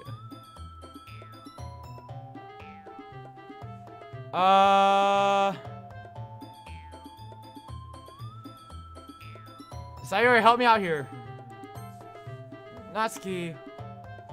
Drawing up every word's ahead of my mouth. No, Yuri. But Yuri's expression is so defenseless that I can't bring myself to say anything to her. Sayori. Yeah, everyone's fighting is making Sayori uncomfortable. How can the two of you keep fighting when you know that you're making your friend feel like this? I don't feel like that wasn't the right. Never mind, that wasn't good. Hey. Well, that's her problem. This isn't about her. I agree. It's unfair for others to interject their own feelings into our conflict. Yeah, unless Sayori wants to tell Yuri what a stuck-up jerk she's being. She would never. It's your oh my god. Excuse me? Oh my god, what is happening right now? Are you listening to yourself? This is exactly why nobody stop! Stop! Natsuki, Yuri, you guys are my friends. I just want everyone to get along. You'd be happy. My friends are wonderful people. I love them because of their differences. Natsuki's poems are amazing because they give you so many feelings with just a few words. And Yuri's poems are amazing because they paint beautiful pictures in your head. Everyone's so talented. So why are we fighting? And then both of them are like, shut the fuck up! And they punch her in the face and go back to arguing. Okay. Also, Natsuki's cute and there's nothing wrong with that. Okay, what? Oh my god, why you gotta say that? Stop. Stop. I'll go make some tea. Go away. He's down with a blank expression of face staring at nothing. Okay, she's just like, what the fuck? So, this is why Sayori is vice president. Oh, so this is why Sayori is vice president. I whispered to Monica. She nods in return. To be honest, I might come off as a good leader, and I can organize things, but I'm not very good with people. I couldn't even bring myself to interject. As president, that's kind of embarrassing of me. Nah, it's not like I can blame you. I wasn't able to say anything either. Well, I guess that just means Sayori is amazing in her own ways, isn't she? You can say that. She might be an airhead, but sometimes it's weirdly suspicious that she knows exactly what she's doing. I see. Take good care of her, okay? I would hate to see herself get hurt. Is that foreshadowing? That makes two of us. You can count on me. She's such a genuine person, really does make a good president, regardless of what she says. I get the chance to talk to her a little bit more. Wow. Okay, everyone. It's just about time for us to leave. How did you all feel about sharing poems today? It was a lot of fun! Well, I'd say it was worth it. It was alright. Well, mostly, except for that little boobs McGee over there. Hey, shut up! I'm talking to you! Let's start getting into a brawl again. Terrace, how about you? Yeah, I'd say the same. I wouldn't really. It was a headache. I'm so tired. I want to go to sleep. Please, God, end my suffering. In that case, we'll do the same thing tomorrow. And maybe learn something for your friends, too. So your poems will turn out even better. I think to myself, I did learn a little bit more about the poems everyone likes. Then that means I can at least do a better job impressing those I want to impress. Impressing those I want to impress? Alright then. I nodded to myself with newfound determination. Curtis! You ready to walk home? Sure, let's go. Sayori beams at me. It really has been a while since Sayori and I have spent this much time together. I can't really say I'm not enjoying it either. Cool. Sayori, about what happened earlier. What do you mean? You know, between Yuri and Natsuki. That kind of thing happen often? No. That's really the first time I've seen them fight like that. I promise, they're both wonderful people. You don't hate them. You don't hate them, do you? No, I don't hate them. I just wanted your opinion, that's all. Oh no? What's up? I can see why they make good friends with you. You know, it's nice that I get to spend nice time with you in the club. But I think seeing you get along with everyone is what makes me the happiest. Have you played this game before? No, but I know what happens after once the second playthrough starts. But I'm just waiting, because how long is this before we finish the first playthrough? And I think everyone really likes you too. That's... Everybody's gonna be so much fun. Looks like Sayori still hasn't caught herself in the kind of situation I'm in. Sure, being friends with everyone is nice, but... Does it really need to stop there? Yes. Friendship. Stop. And there. We don't need anything more than friendship. Well, just have to see what the future holds, Sayori. I pat Sayori on the shoulder. I say that more to myself than her, but it's easy to use Sayori as an internal monologue sometimes. She's just talking to a wall. She's a perfect wall to talk to. Okay. Yeah, let's do this. Hip hip hurrah. Again?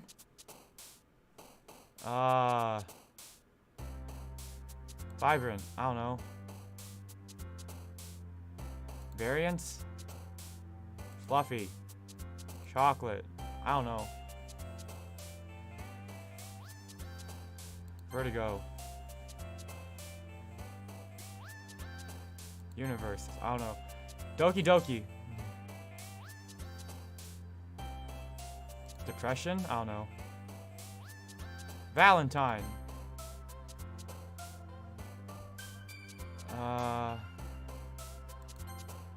Sadness. Where's tired?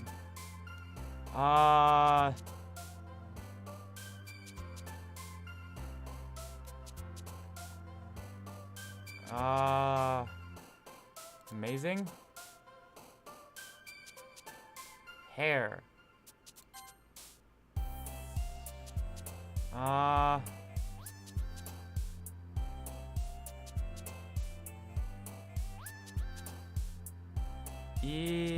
What do I put? Email? Fancy. Anxiety. Suicide. Alright then.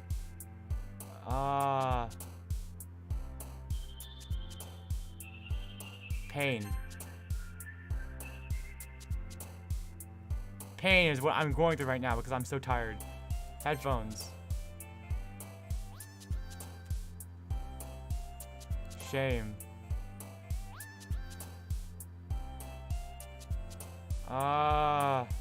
Pleasure. Hey, hi, how's it going? Welcome to the stream. Fickle. I don't know. Another day passes and it's time for the club meeting already. I've gotten a little more comfortable here over the past few days. Entering the club room, the usual scene greets me. Hi! Yo. I am tired. How long is this? I wanted to get to the horror section, but God, this is taking forever. It looks like you're in a good mood today. Uh-huh. I'm still not just used to you being in the club, that's all. I can't talk. I'm still just not used to you being in the club after all. That's a pretty simple thing to get you in a good mood. But I guess it's always the simple things with you anyways. Speaking of which, I'm kinda hungry. Can you come with me to buy a snack? No thanks. Eh? That's not like you at all. I have my reasons. I want to take a look at your purse, Sayori. Why? That? All of a sudden. She's broke. She a broke motherfucker. Is this okay for kids, right? No. No reason, really. You have 1 or 2 hours until the horror part. Damn it. I thought it was like... I looked it up, but I thought it was like 4 hours. I didn't know it was this long. Shit. I thought it was 4 hours for like the whole thing. I didn't know it was 4 hours just for the beginning part. Oh well, I guess we're playing. I just wanted to look at it. Sayori never said retrieves her coin purse. She fumbles at the latch and gets it open. There, she turns it upside down, lets its contents spill onto the desk. It's just air, nothing. Only 2 small coins fall out.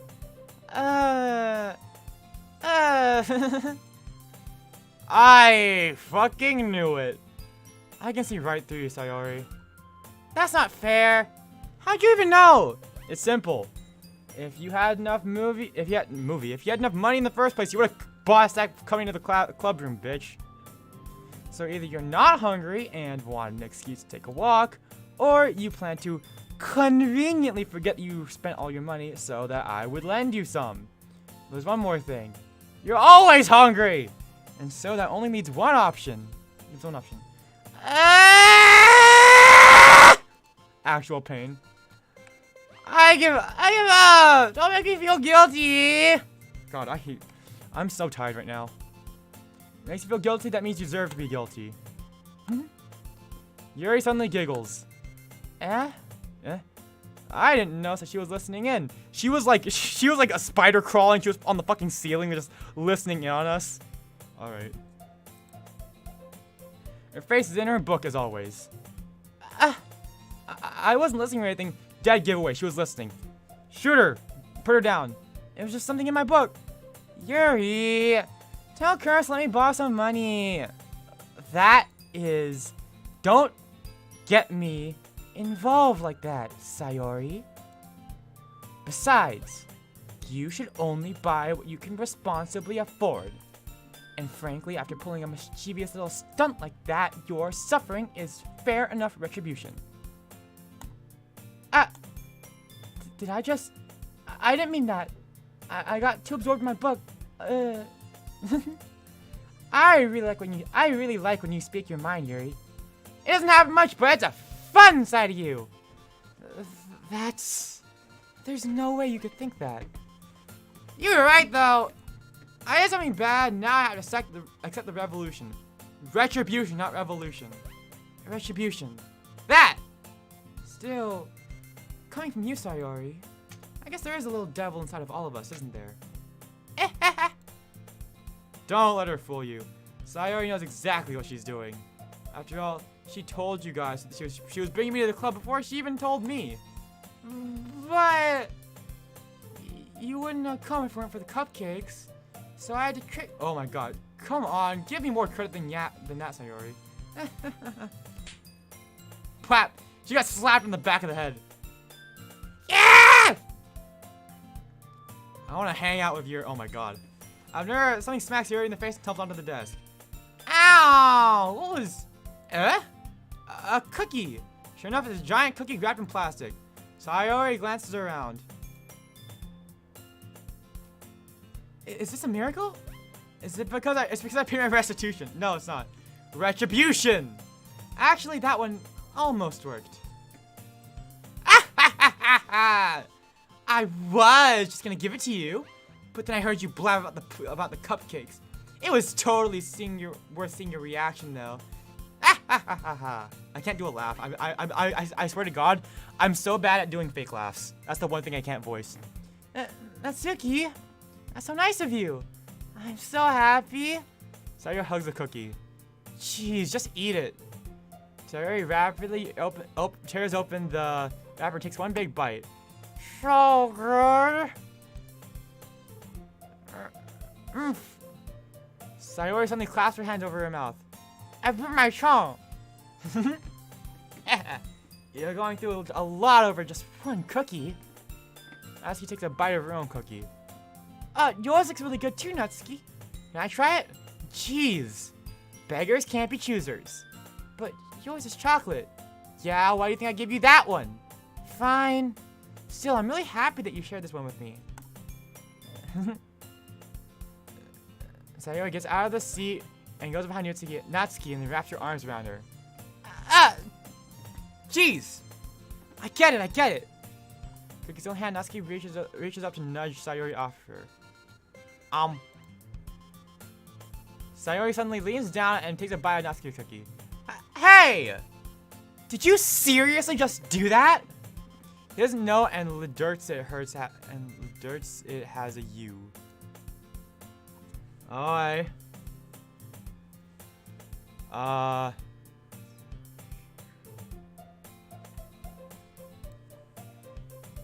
Mouthful. Sayori trots away to safety. Yuri and I laugh as well. Jeez, you're such a kid sometimes. Monica, do you kill Sayori? Natsuki glances around. Monica isn't in the club room. Where's Monica anyways? Good question. Have any of you heard about her being late today? Not me! Not the annoying little shit in the corner! Yeah, I haven't either. That's a bit unusual. I hope she's okay.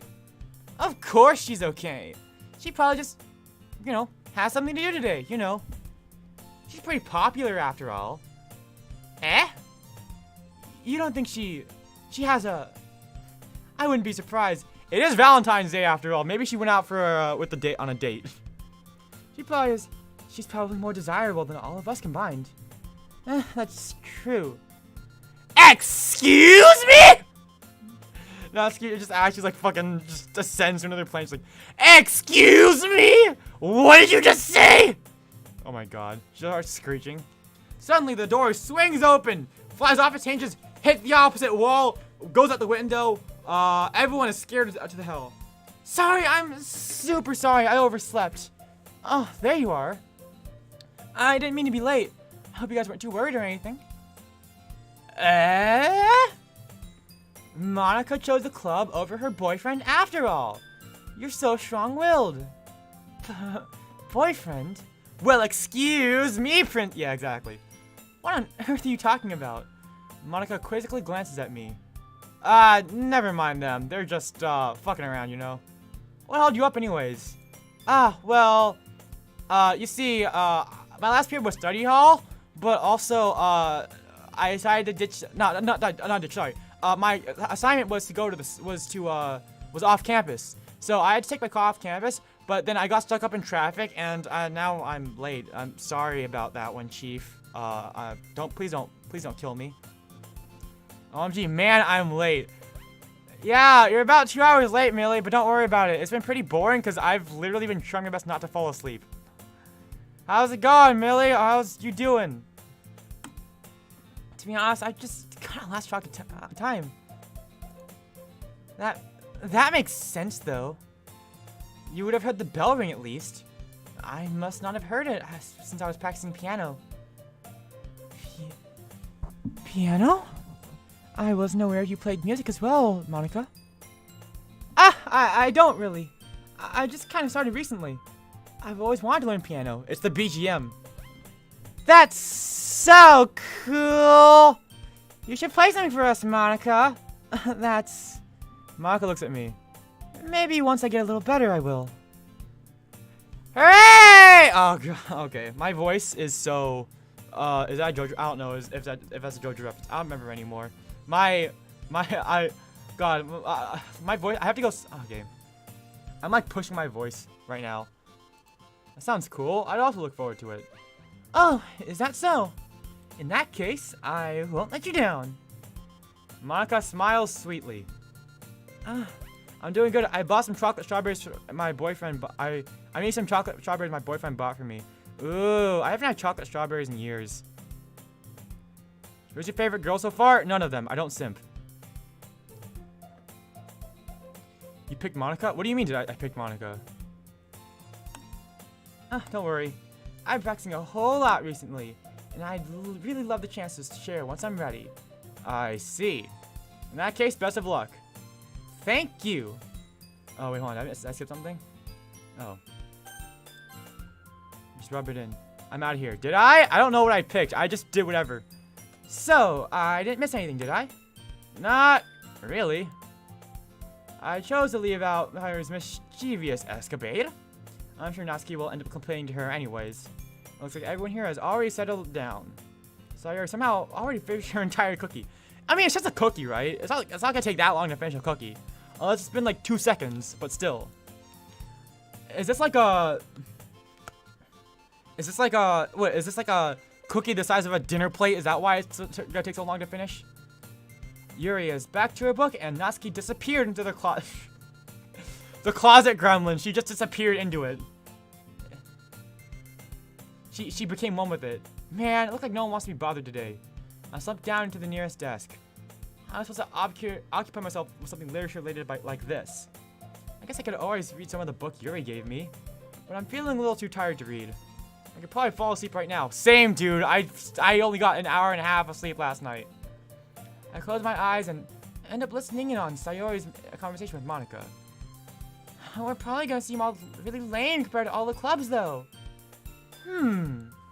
Well, we can't give up.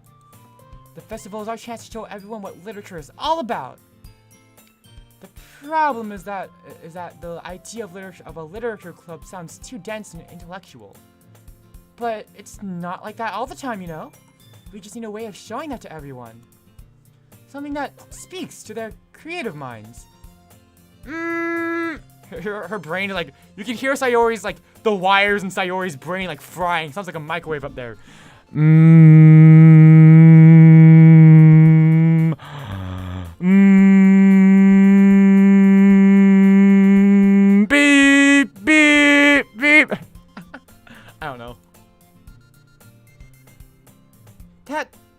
solve the problem, though.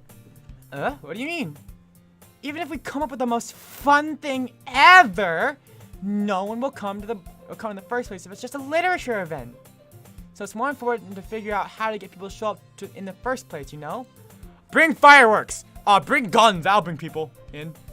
Hey people, you wanna try out gun control? I'm joking. That's so fucking dumb. And after they come, we can do something special. We can do something to speak to their creative minds. What's this? Sayori is taking this really seriously. I didn't know her dumb monkey brain was able to think so, like big smart person. It's rare to hear her deliberating like this. Huh. You've got a good point. In that case, do you think food will do the trick? Oh, what kind? Well, I guess we could. Cupcakes! Good thinking. Natsuki just pops her head out of the closet like, I just want to say cupcakes! Okay, fucking. Natsuki would love to do that. You're right. Natsuki makes the best cupcakes. That works out so perfectly. That wasn't why you suggested it? Cupcakes speak to my creative tummy. She's just like a kid. Cupcakes it is then. I'm hungry! Anyway, we still need to work out the details of the event itself. I'm hungry! Feed me! Calm down, Sayori. We can go buy some onigiri and sweets later. But I'm hungry! I want food now! No, come on, just a little bit longer. Me hungry! Go get my friend over there. Buy me food. I won't. I refuse to think unless you get me food. Insert food to play game. It's like an arcade game. You gotta insert coin to continue. I find myself smiling. In the end, Sayori is still her usual self. But therein lies the unexpected reason I admire her. Unlike me, who has trouble finding any motivation at all, Sayori can put her mind to things and make them come to life. I suppose that's why I end up letting her get on my case about things. I can't help what it would be like to see the world through her eyes. Everything is pink, pretty, flowers and butterflies, and then you take a closer look and the butterflies have sharp teeth. The flowers are made of like 45 ACP shells, 45 ACP and like spare gun parts. The sun is just a huge ass like mortuary lamp. I'm joking. Okay. Out of my eyes and find Sayori's face filling my. She's literally like, hold on. Sayori literally just went up like, and it was like, "Hi, what you doing over there? Can I join in? You sleeping? Can I sleep with you?" Okay, that's enough of that.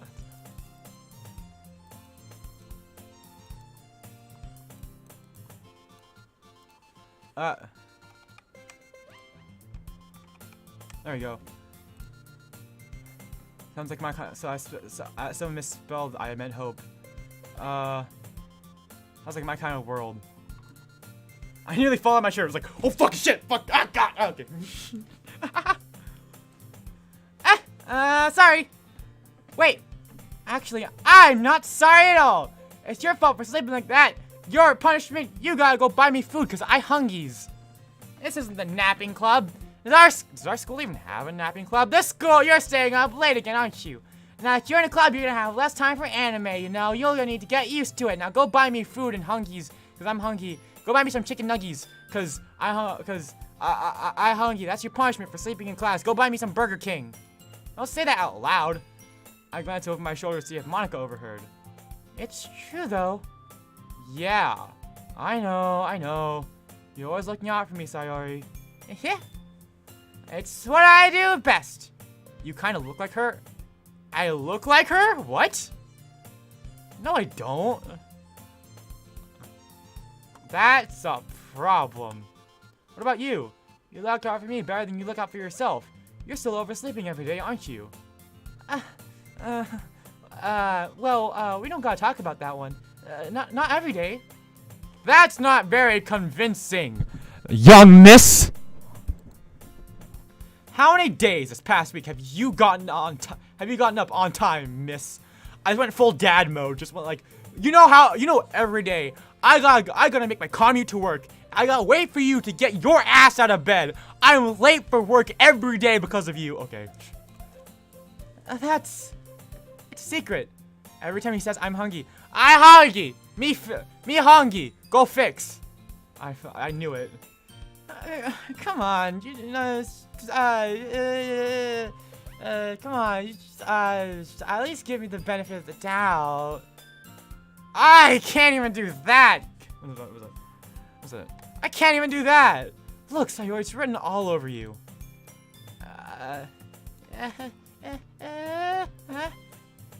Hello? Sorry, I glanced on herself.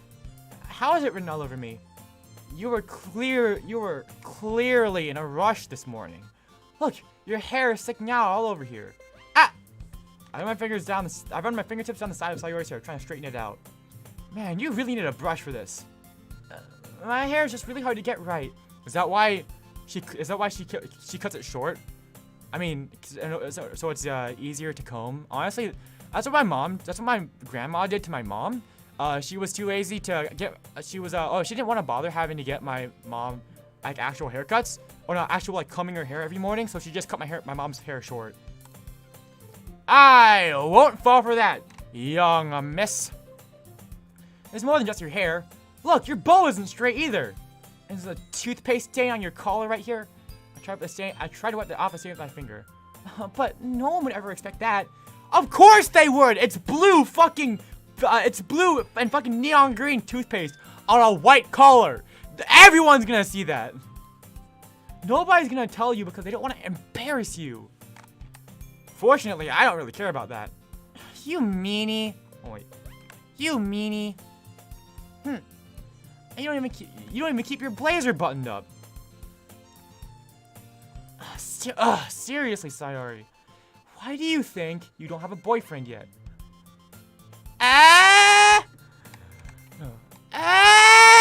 Okay. That's super mean. Sorry, but you'll thank me later. Be nice. No. I'm starting to button her blazer from the bottom. Once you see how much better it looks, you'll change your mind. This is so funny. What is? Well, I was just thinking how weird it is to have a friend who does all these kinds of things. Don't say that. You'll make me feel weird about it, stupid. It's okay, though. I'm happy we're like this. Aren't you? I guess. Hey, be careful. The button might come off. Why is this one so hard to close? I struggle to fully close the button near her chest. Does this thing even fit you properly? It did when I bought it. If you ever buttoned it, you would have noticed that doesn't fit you anymore. What are you smiling about? It means they got bigger. I'm not reading that. Don't say that out loud.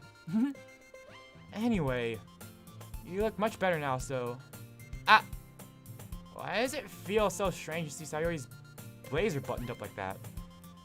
But it's so stuffy.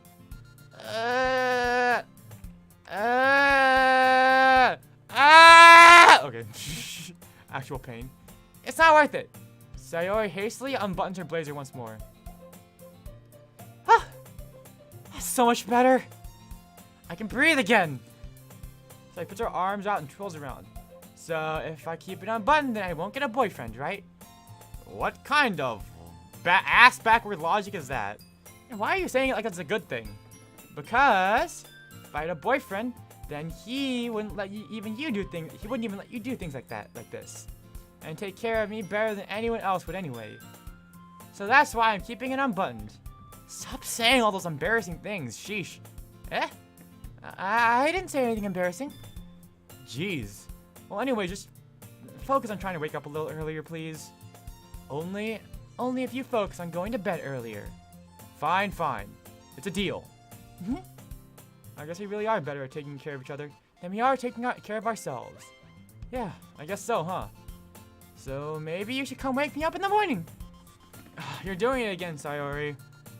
Oh, but I was joking that time. Man, it's impossible to tell with you sometimes. Can't you, like, at least get a sense of sarcasm? Sheesh. Okay, everyone. Monica suddenly calls out. Why don't we share the poems you wrote now? Yay! Curse, I can't wait to read yours. Yeah, same. I fail sounds enthusiastic, but Sayori still trots away to retrieve her poem. I don't know, Sayori, I guess. Good night. Oh my goodness, this is so good! Huh? I love it. Especially after yesterday's poem. Ugh. You're too honest sometimes, Sayori. No, but really, I want to put this on my wall. Can I? Sayori, you must be seriously overreacting. Like, no way, come on. I'm not a good writer at all. I honestly have no idea what I'm doing. Well, maybe that's why. Because I have no idea what I like either.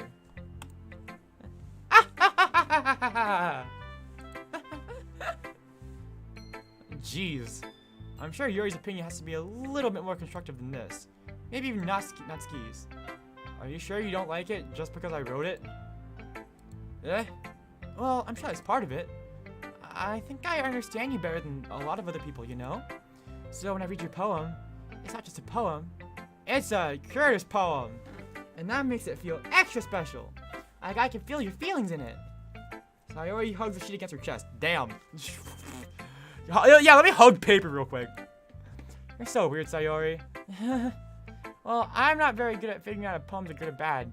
But that's why I just go by my heart. If it makes me feel things, then it must be a good poem. I'm not exactly sure that's how it works. Then again, I guess conveying feelings is a pretty important part of the whole thing. Oh damn, my face tracking broke again. She's so sweet. I guess you could say that.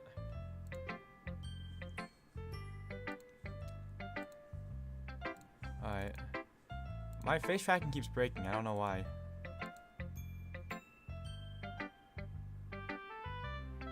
There we go. Ah, we're good. Honestly, I don't even know what kind of writing you like in the first place. Yeah, me neither. Why don't you at least try giving it some thought? You want to write something for me? That's so sweet. I don't know. I couldn't think of. I don't know why I said it like that. Yeah, right. But you're always thinking about other people. You need to think about yourself once in a while.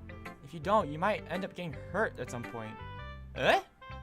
Well, I don't really know what you mean, but I'll try to keep it in mind. Well, whatever. Anyway, let's see. I guess I like happy poems. Wait, sometimes I like sad poems too. Sometimes a bit of both. There's a word for that, right? What's the word I'm looking for? You can hear the microwave. Her brain is being microwaved again. You can just hear the as her brain is being fried with microwaves as she's trying to like her brain is working at maximum capacity. You can see the heat coming out. Bittersweet. Yeah, I like things that are happy and things that are sad. Happy and sad? I can't see you liking something sad, Sayori. Well, I like happy the most. Sometimes when you have a little rain cloud in your head, a sad poem can help give the rain cloud a little hug. My brain 24/7? Exactly. And then make a nice happy rainbow. Sayori, that's unexpectedly poetic. It is? Maybe I'm getting better at expressing my feelings after all. Thank you. That was a great ear ripper. I'll do it again. Sorry about your ears. I should go write that down then. You can read my poem now too, okay? Bottles. I plop off my scalp like the lid of a cookie jar. It's the secret place where I keep all my dreams. It's the secret, little balls of sunshine all rubbing together like a bundle of kittens. I reach inside with my thumb and forefinger and pluck one out. But it's all warm and tingly. But there's no time to waste. I put it in a bottle and keep it safe. And I put the bottles on the shelf with all the other bottles. Happy thoughts, happy thoughts, happy thoughts in the bottles, all in a row. My collection makes lots of friends. Each bottle a starlight to make amends. Sometimes my friend feels a certain way. Down comes a bottle to save the day. Man, I thought it was hilarious. Thank you. Night after night, more dreams. Friend after friend, more bottles.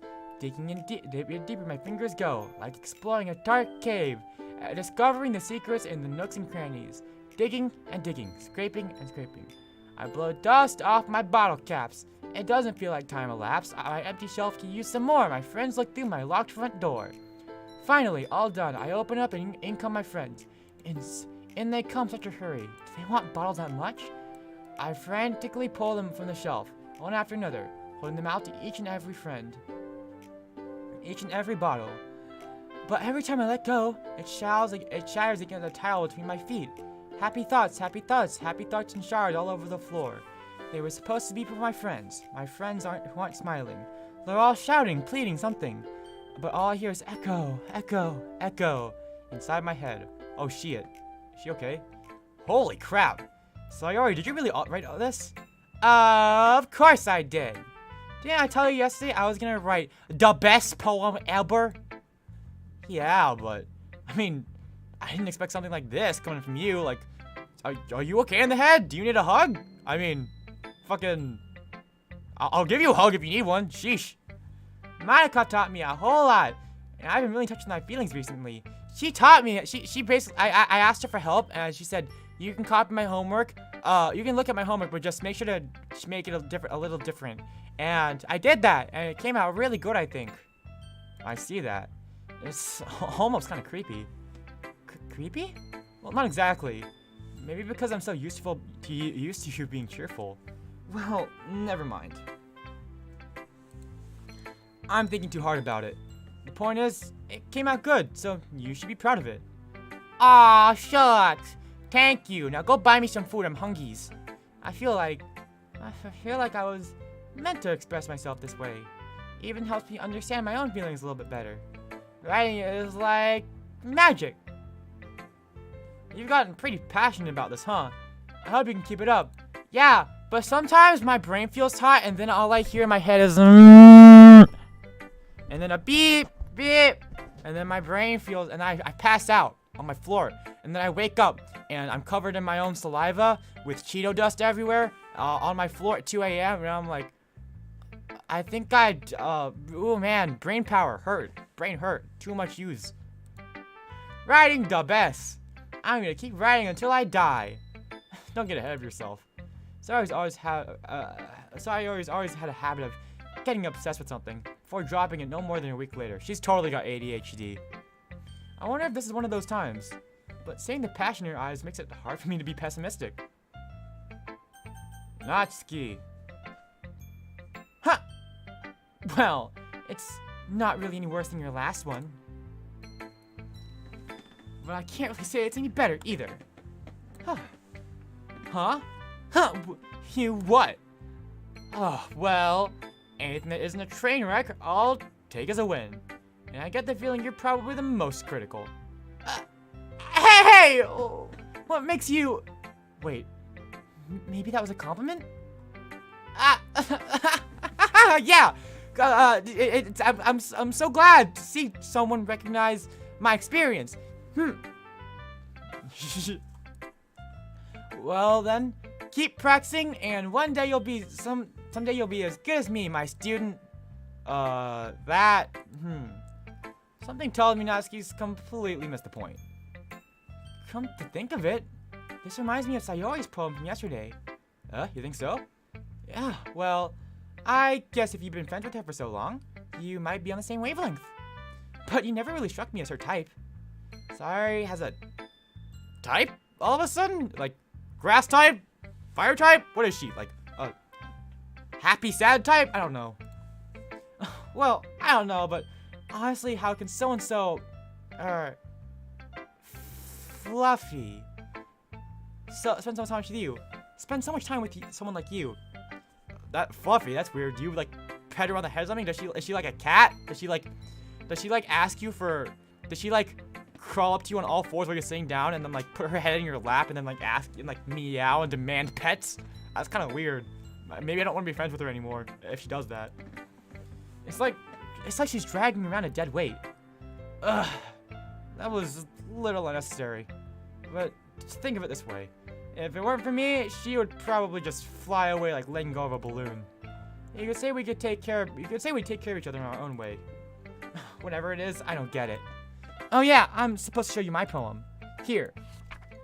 Amy likes spiders. You know what I heard about Amy? Amy likes spiders. Icky, wriggly, hairy, ugly spiders. That's why I'm not friends with her. Amy has a cute singing voice. I heard her singing my favorite love song. Every time she sang the chorus, my heart would pound to the rhythm of the words. But she likes spiders. That's why I'm not friends with her. One time, I hurt my leg really bad. Amy helped me up and took me to the nurse. I tried to not let her touch me. She likes spiders, so her hands are probably gross. That's why I'm not friends with her.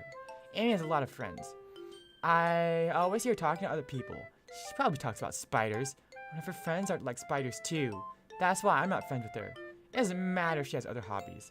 It doesn't matter if she keeps it private. It doesn't matter if her doesn't hurt anyone. It's gross. She's gross. The world is better off without spider lovers. And I'm gonna tell everyone. Wow. What a pretentious... Okay, whatever. I'm joking. Not bad, right? It's quite a bit longer than yesterday's. Yesterday's was way too short.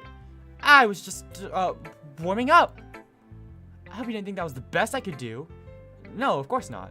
Anyway, the message is pretty straightforward in this poem. I bet Spider-Man would hate seeing this. I mean, is he really a spider lover? I mean, he got bit by a spider, and that gave him the whole life that he has right now, the whole stressful life. I mean, just because he is Spider-Man, does that really mean he likes spiders, you know? Just because you're a human, do you have to like other humans? Alright. I doubt I have to explain it. Sometimes you can explain complicated issues with much simpler analogies, and it helps people realize how stupid they're being. Like, anyone would agree that the subject of this poem is an ignorant jerk. Do you know people like that? Of course. It's about how everyone thinks wait, that doesn't matter. It can be about anything. I wrote it to be easy to relate to. Everyone has some kind of weird hobby or guilty pleasure, something like that you are afraid of if people find out. They make fun of you or think less of you. But that just makes people stupid. Who cares what people likes, as long as they're not hurting anyone and it makes them happy. I think that people need to respect others for liking weird things. Well, you're definitely right. At least I can relate to that, and I'm sure a lot of other people can too. Why did how this MC went off from being a douchebag at the beginning of the game, and all of a sudden is so like trying to be so nice? What the hell? It's what I do best, after all. I don't like writing unless there's a good message to take away from it. Like conveying emotions is important, but I want to make people think, not just feel. Remember that. I'm gonna write a good one for tomorrow, so look forward to it. Biatch. Okay, Yuri. Oh. Let's see what you've written for today. This is pretty good, Curtis. Were you influenced by seeing everyone else's writing styles yesterday? I guess you could say that. I was also a bit surprised. I was also a bit surprised by how differently everyone writes. So I respect you for trying new things. You don't need to be afraid. You don't need to be afraid to be a little more daring. Metaphors can go a long way. Don't feel like you need to work your brain into turning a bunch of gears. Try to let your mind wander through your feelings and write down the things you see and hear. That's one way to truly enable your reader to see into your mind. It's a very intimate exercise. I see. That's a certainly interesting technique. Thanks for sharing. I have an example of that if you'd like to read it. Of course. Is this the poem you wrote for today? Yuri nods and timidly hands me her poem. The Raccoon. It happened in the dead of night, while I was slicing bread for a guilty snack. My attention was caught by the scuttering of a raccoon outside my window. That was, I believe, the first time I noticed my strange tendencies as an as an unordinary human. The strangest tendency of all, I went to McDonald's instead of Burger King. What? Anyways, I gave the raccoon a piece of bread. My subconscious, well aware of the consequences, well aware that a raccoon that is fed will always come back for more. The enticing beauty of my cutting knife was the symptom. The bread, my hungry curiosity. The raccoon, an urge. The moon increments its phase and reflects that much more light off my cutting knife. The very same light that glistens in the eyes of my raccoon friend. I slice the bread, fresh and soft. The raccoon becomes excited, or perhaps I'm merely projecting my emotions onto the newly satisfied animal. The raccoon has taken to following me. You could say that we've gotten quite used to each other. The raccoon becomes hungry more and more frequently, so my bread is always handy. Every time I brandish my cutting knife, the raccoon shows me its excitement. A rush of blood. Classic Pavlovian conditioning. I slice the bread, and I feed myself again. Wow, okay. I was just a little more daring with this one than yesterday. I can see that. It's a lot more metaphorical. I don't know if it's my fault, but I can't begin to imagine what this poem is about. That's right. It's a bit closer to my preferred writing style, using the poem as a canvas to express vivid imagery and conveying emotions through them. Yeah, if I take it at face value, then I can't even figure out what it's supposed to mean. Oh, well, I think it's something that different people can relate to in their own way. I wanted to express the way it feels for me to indulge in my more unusual hobbies. It's those sorts of things that I'm usually forced to keep to myself. So, sometimes I enjoy writing about them. Huh, that's funny. Didn't Natsuki also write something about that? About someone being ridiculed for a strange interest? Eh? She did? Yeah. She was talking about how it doesn't matter what you're into as long as you're not hurting anyone. She's right! I'm sorry. I mean, does she really feel that way? Yeah. Sounds like you two have that in common. Well, that's interesting at least. To me, she seemed like the kind of person who would make fun of my hobbies. But I suppose it's my fault for judging, huh? Please don't tell her I said that. Don't worry, I have no reason to. Okay. Oh, thank you for sharing that with me. After all, if I hadn't learned to embrace my own weirdness, I would probably hate myself. I might be just ranting a little bit more now, but I'm glad that you're a good listener. Alright, Monica! What's up? Hi again! How's the writing going? Alright, I guess. I'll take that. Swipe! Right at my hands. As long as it's not going bad. I just meant I'll take that. As I'll take your poems. Like, oh, I'll take that. She meant that, I'll take that. That's fine. I'm happy that you're applying yourself. Maybe soon that you'll come up with a masterpiece. I wouldn't count on that one, Chief. You never know. You could be the next Edgar Allan Poe. The next, Elizabeth, I don't remember her last name, Elizabeth Brown? What was it? I don't know, something like that. Anyways. Want to share what you wrote for today? Sure. Here you go. I'll get my poem to Monica. Alright. I like this one. It makes me think of something Sayori would like. Is that so? You and Sayori are really good friends, right? I wouldn't be surprised if you had those sorts of things in common. Oh, well, we might be good friends, but Sayori and I are actually really different. Well, that may be the case, but there are also some similarities that you wouldn't expect. The way she talks about you, it sounds like the two of you really care about each other's well-being. Even if you show it in different ways, it ends up being more similar than you think. So to think that's the kind of vibe that I'd get from you reading your poem. You sure you're not reading into it too much? I could be. You'll never know. Oh gosh, it sounds like Yuri.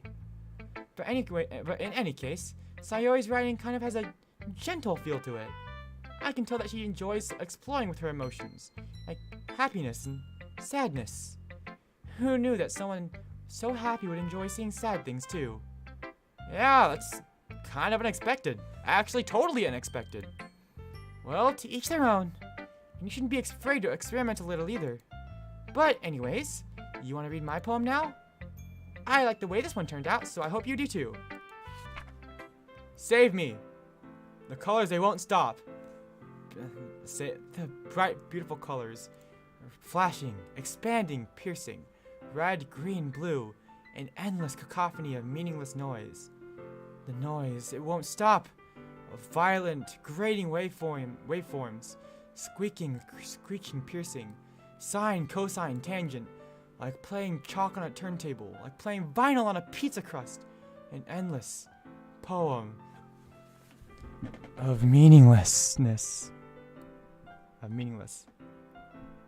Load me. Load me. Load you? Load? Like a flash drive? Like a floppy disk? What? Huh. It's even more abstract than the last one, huh? I guess it's just the way I write. I'm sorry if you don't like it. No, I never said that. It's just the kind of thing I've never really seen before, I guess. I kind of like playing with my space on the paper. Choosing where and how to space your words can totally change the mood of the poem. It's almost like magic. Cough, I know, yes! Cough, foreshadowing, cough, cough. The way I wrote about the lines really feels... The way I wrote the lines really short makes it feel like they're trying to speak over the noise. I see. It's still hard for me to tell what it's about, though. Sometimes, asking what a poem is about isn't the right question. Sorry, me just hydrating, getting more water. A poem can be as abstract as the physical expression of a feeling. Or a conversation with the reader. So, putting it that way, not every poem was about something. Anyway, here's Monica's writing tip of the day. Sometimes you'll find yourself facing a difficult decision. When that happens, don't forget to save your game. You never know when you might change your mind, or when something unexpected may happen. Wait, is this tip even about writing? What am I even talking about? Oh, she's breaking the fourth wall! Okay, that's my advice for the day. Thanks for listening. Okay, everyone. Well done reading each other's poems, right?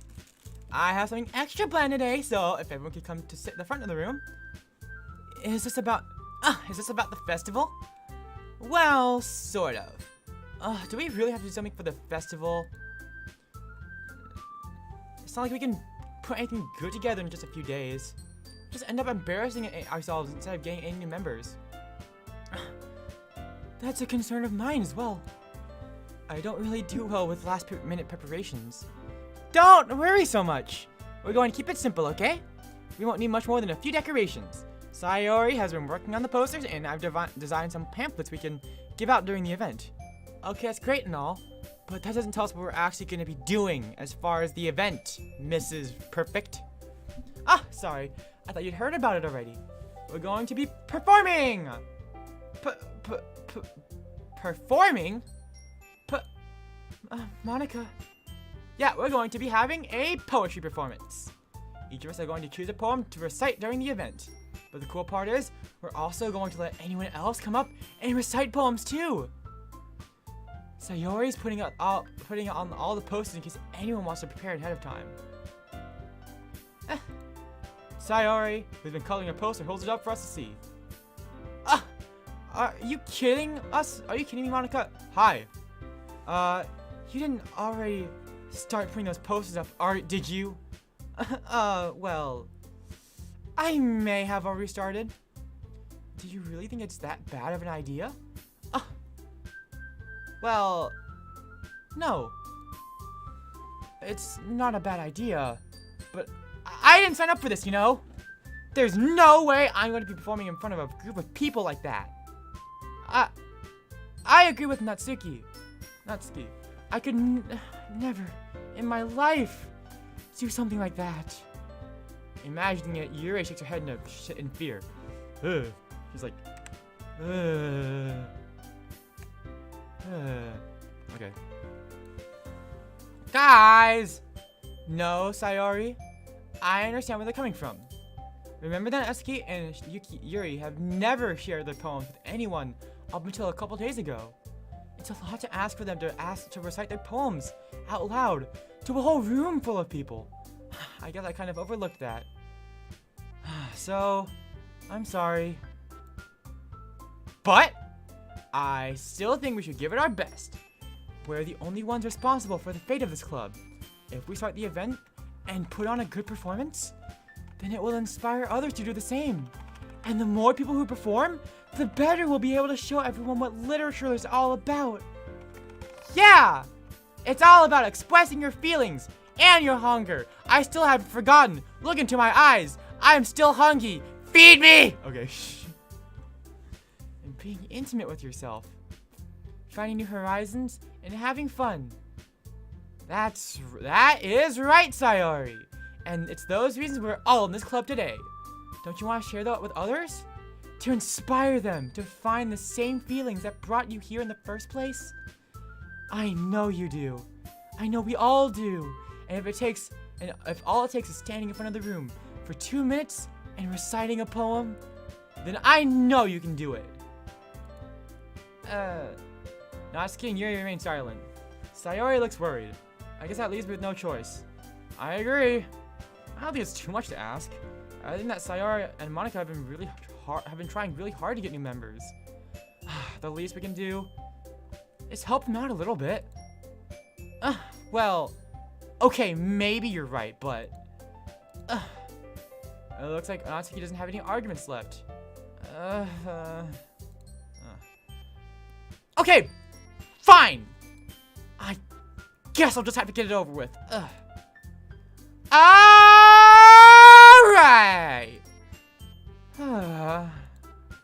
Thanks, Natsuki. How about you, Yuri? Yuri dejectedly glances down at everyone's expectant faces. I guess I don't really have a choice. So that's everyone! You're the best, Yuri! This club is seriously going to be the death of me! Oh, golly! You'll be fine, Yuri. But anyway, let's move on to the main event. I want each of you to choose a poem of yours. We're going to practice reciting them in front of each other. No way! Monica? This is too sudden. Well, if you can't recite your poem in front of the club, how do you expect to do it in front of strangers? Oh no. Don't you worry. I'll start off to help everyone feel a little bit more comfortable. Can I go next? Of course. Now, let's see. Monica flips through her notebook to the specific poem she has in mind for herself. She then stands behind the podium. The title of this poem is The Way They Fly. Huh? Monica begins reciting their poem. Her clear, confident voice fills the empty classroom. More than that, her inflection is pristine. She knows exactly how to apply emotion behind each line she recites, truly bringing the words to life. Is this something she's done before? Or is it simply natural? I glance around me. Everyone has their eyes on Monica. Sayori looks amazed. Yuri has an intense expression on her face that I don't quite understand. Finally, Monica recites the poem. The four of us applaud. What about Natsuki? Nope, Natsuki doesn't have anything. Monica takes a breath and smiles. That was so good, Monica! Thank you very much. I was just hoping to set a good example. Are you ready to go next, Sayori? I'll go next. Yuri's all fired up all of a sudden. Yuri clutches a sheet of paper between her hands and stands up. Keeping her head down, she walks quickly over to the podium. This poem is called... Yuri anxiously glances at each of us. You can do it, Yuri. It's called... After Image of a Crimson Eye. Yuri's voice shakes as she begins reading the poem. Just a moment ago, she practically refused to do this. Why is she suddenly putting in so much effort? As Yuri gets past the first couple lines, her voice starts to change. It's almost what happens when Yuri gets absorbed into her books. Her quivering words transform into the sharp syllables of a fierce and confident woman. The poem is full of twists and turns in its structure that she enunciates with perfect timing.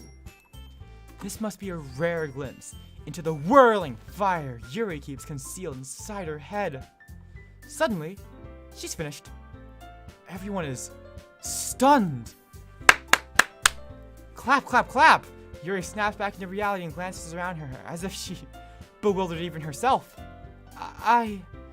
It's up to me to save the situation. I'm the first to start applauding. Everyone joins me afterwards, and we give Yuri the recognition she deserves. Yeah, fucking okay, whatever. It's not that we didn't want to applaud for her, but we were caught so off guard that we must have forgotten. As we applaud, Yuri holds the poem to her chest and nervously rushes back to her seat. Yuri, that was pretty damn good. Thank you for sharing. Looks, Yuri is down for the count. She's just passed out on the floor. She's actually like fainted.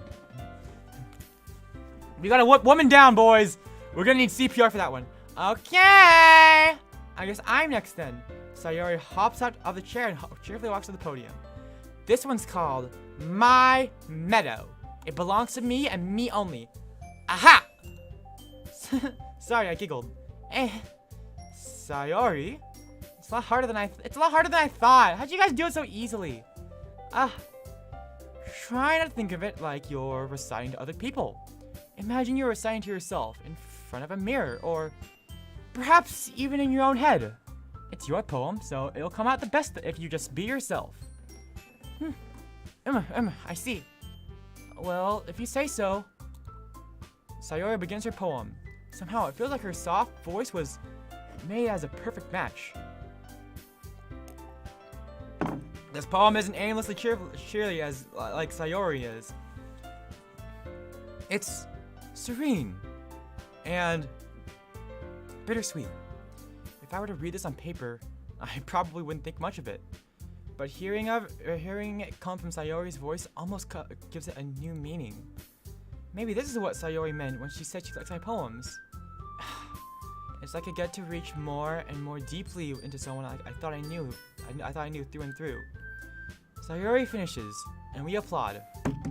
I did it! Good job, Sayori. Even Curtis liked it.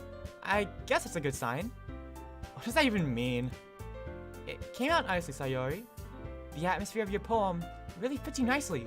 But it might be that other poems wouldn't work quite as well with that kind of delivery. I don't really understand.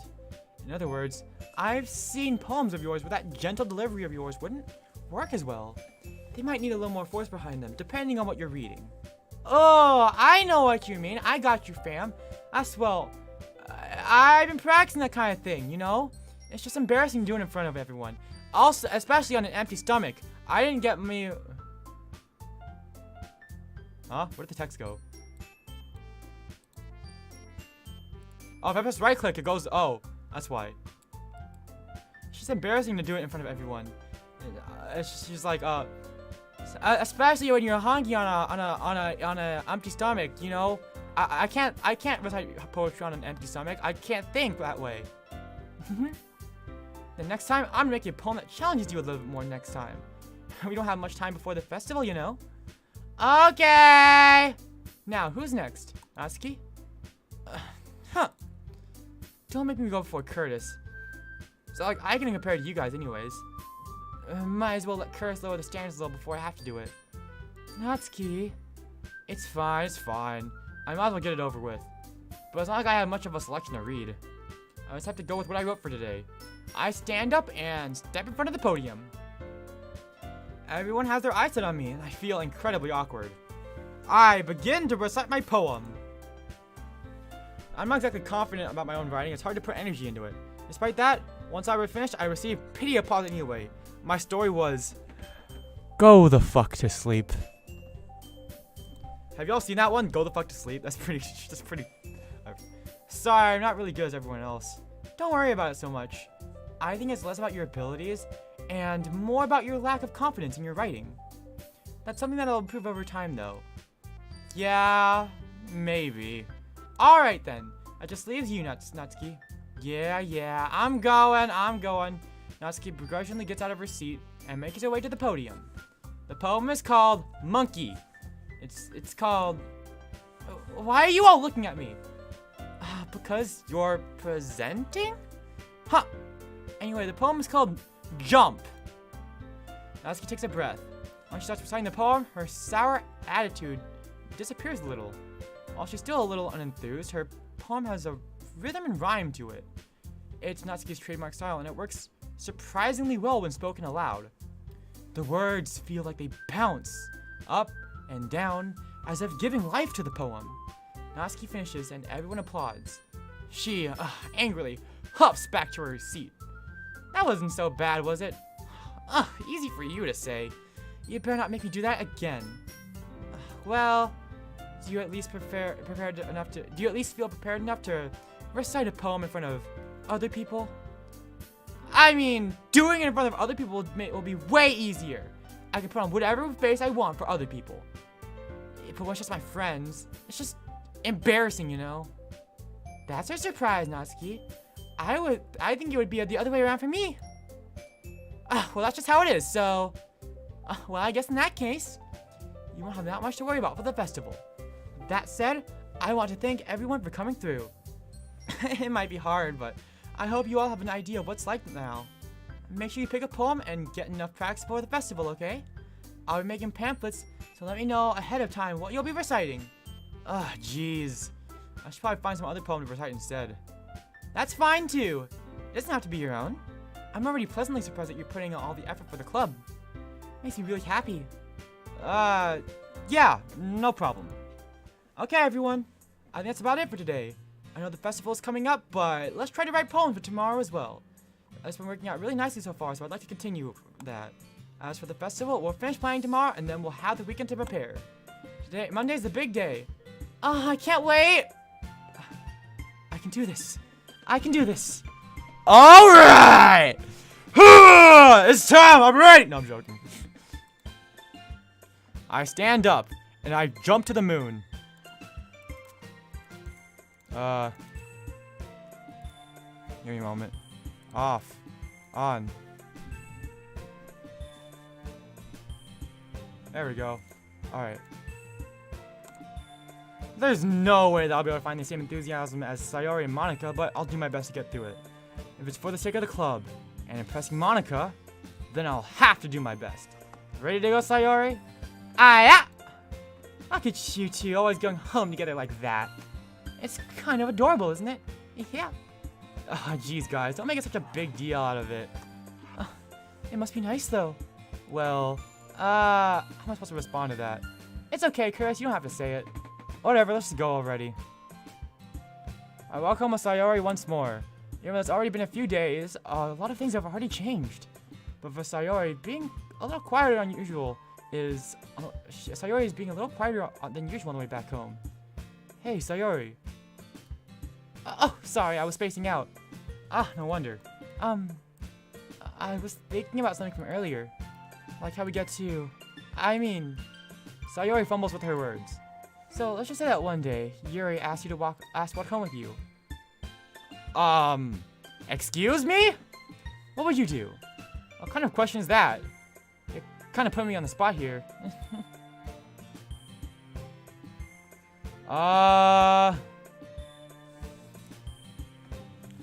Is there an option where I can take all three of us back? Let's do this. Sayori, you really think I would ditch you for Yuri? But, so beautiful and smart. Jeez. I already see her in the club every day. Besides, you always seem to really like going home together. I wouldn't just ruin that for you. Yeah, I would take her along with us. We could make a three-man squad. And then if someone comes up and I don't know, fucking tries to mug us, you know, we'll have Yuri scare them away with her creepy looks, and then Sayori, you can come in because you're small. You're all small and stuff. You can sneak behind them and then knock them the fuck out. We got a perfect team comp going over here, and then I'll be moral support from all of you guys. I'm the supporter of the team. I'm like the buffer. I give you guys buffs. That's so silly. You think about me too much. Yuri would deserve it if she wanted it too. Sayori, I've already made up my mind. I really can't figure you out sometimes. Sorry. Besides, what's the point in speculating something that's never gonna happen? The conversation trails off. It's kind of a weird thing for Sayori to care so much about. But I want to respect her and keep her happy too. Medic! Exactly. Then again, the festival is only a few days away. Who knows what will happen in that time? Alright. Oh, God. I think I'm safe here. Okay! Oh, shit. Oh, I forgot. I disabled VTube Studio. I totally forgot. Oops. I took it off to fix it. Oops. Sorry about that. We're back. Okay. Ugh.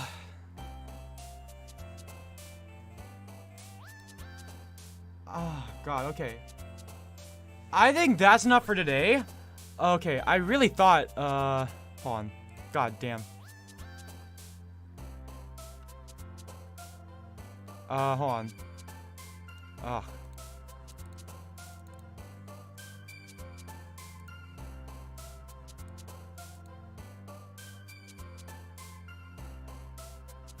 Okay. Yeah, okay. Yeah. Alright, I think that's gonna be it for today. So let's see here. I should much wait, yeah. Alright, let's see here. Chatting. Alright. I think that's enough for today. I'm getting really tired. I'm getting really tired, and I think the stream's almost been going on for 3 hours. This took way longer than I thought I thought it would, and I didn't even get to the horror part. I wanted to get to the horror part. Okay. I don't know if I'm gonna stream this game again. I was sort of thinking this to be a one-off thing for Valentine's Day, and well, looks like I didn't even get to the good part. But yeah, I'm just tired. I got an hour and a half of sleep last night. You got like 33? I don't know what that means. 30 out of 30? I don't know what that means.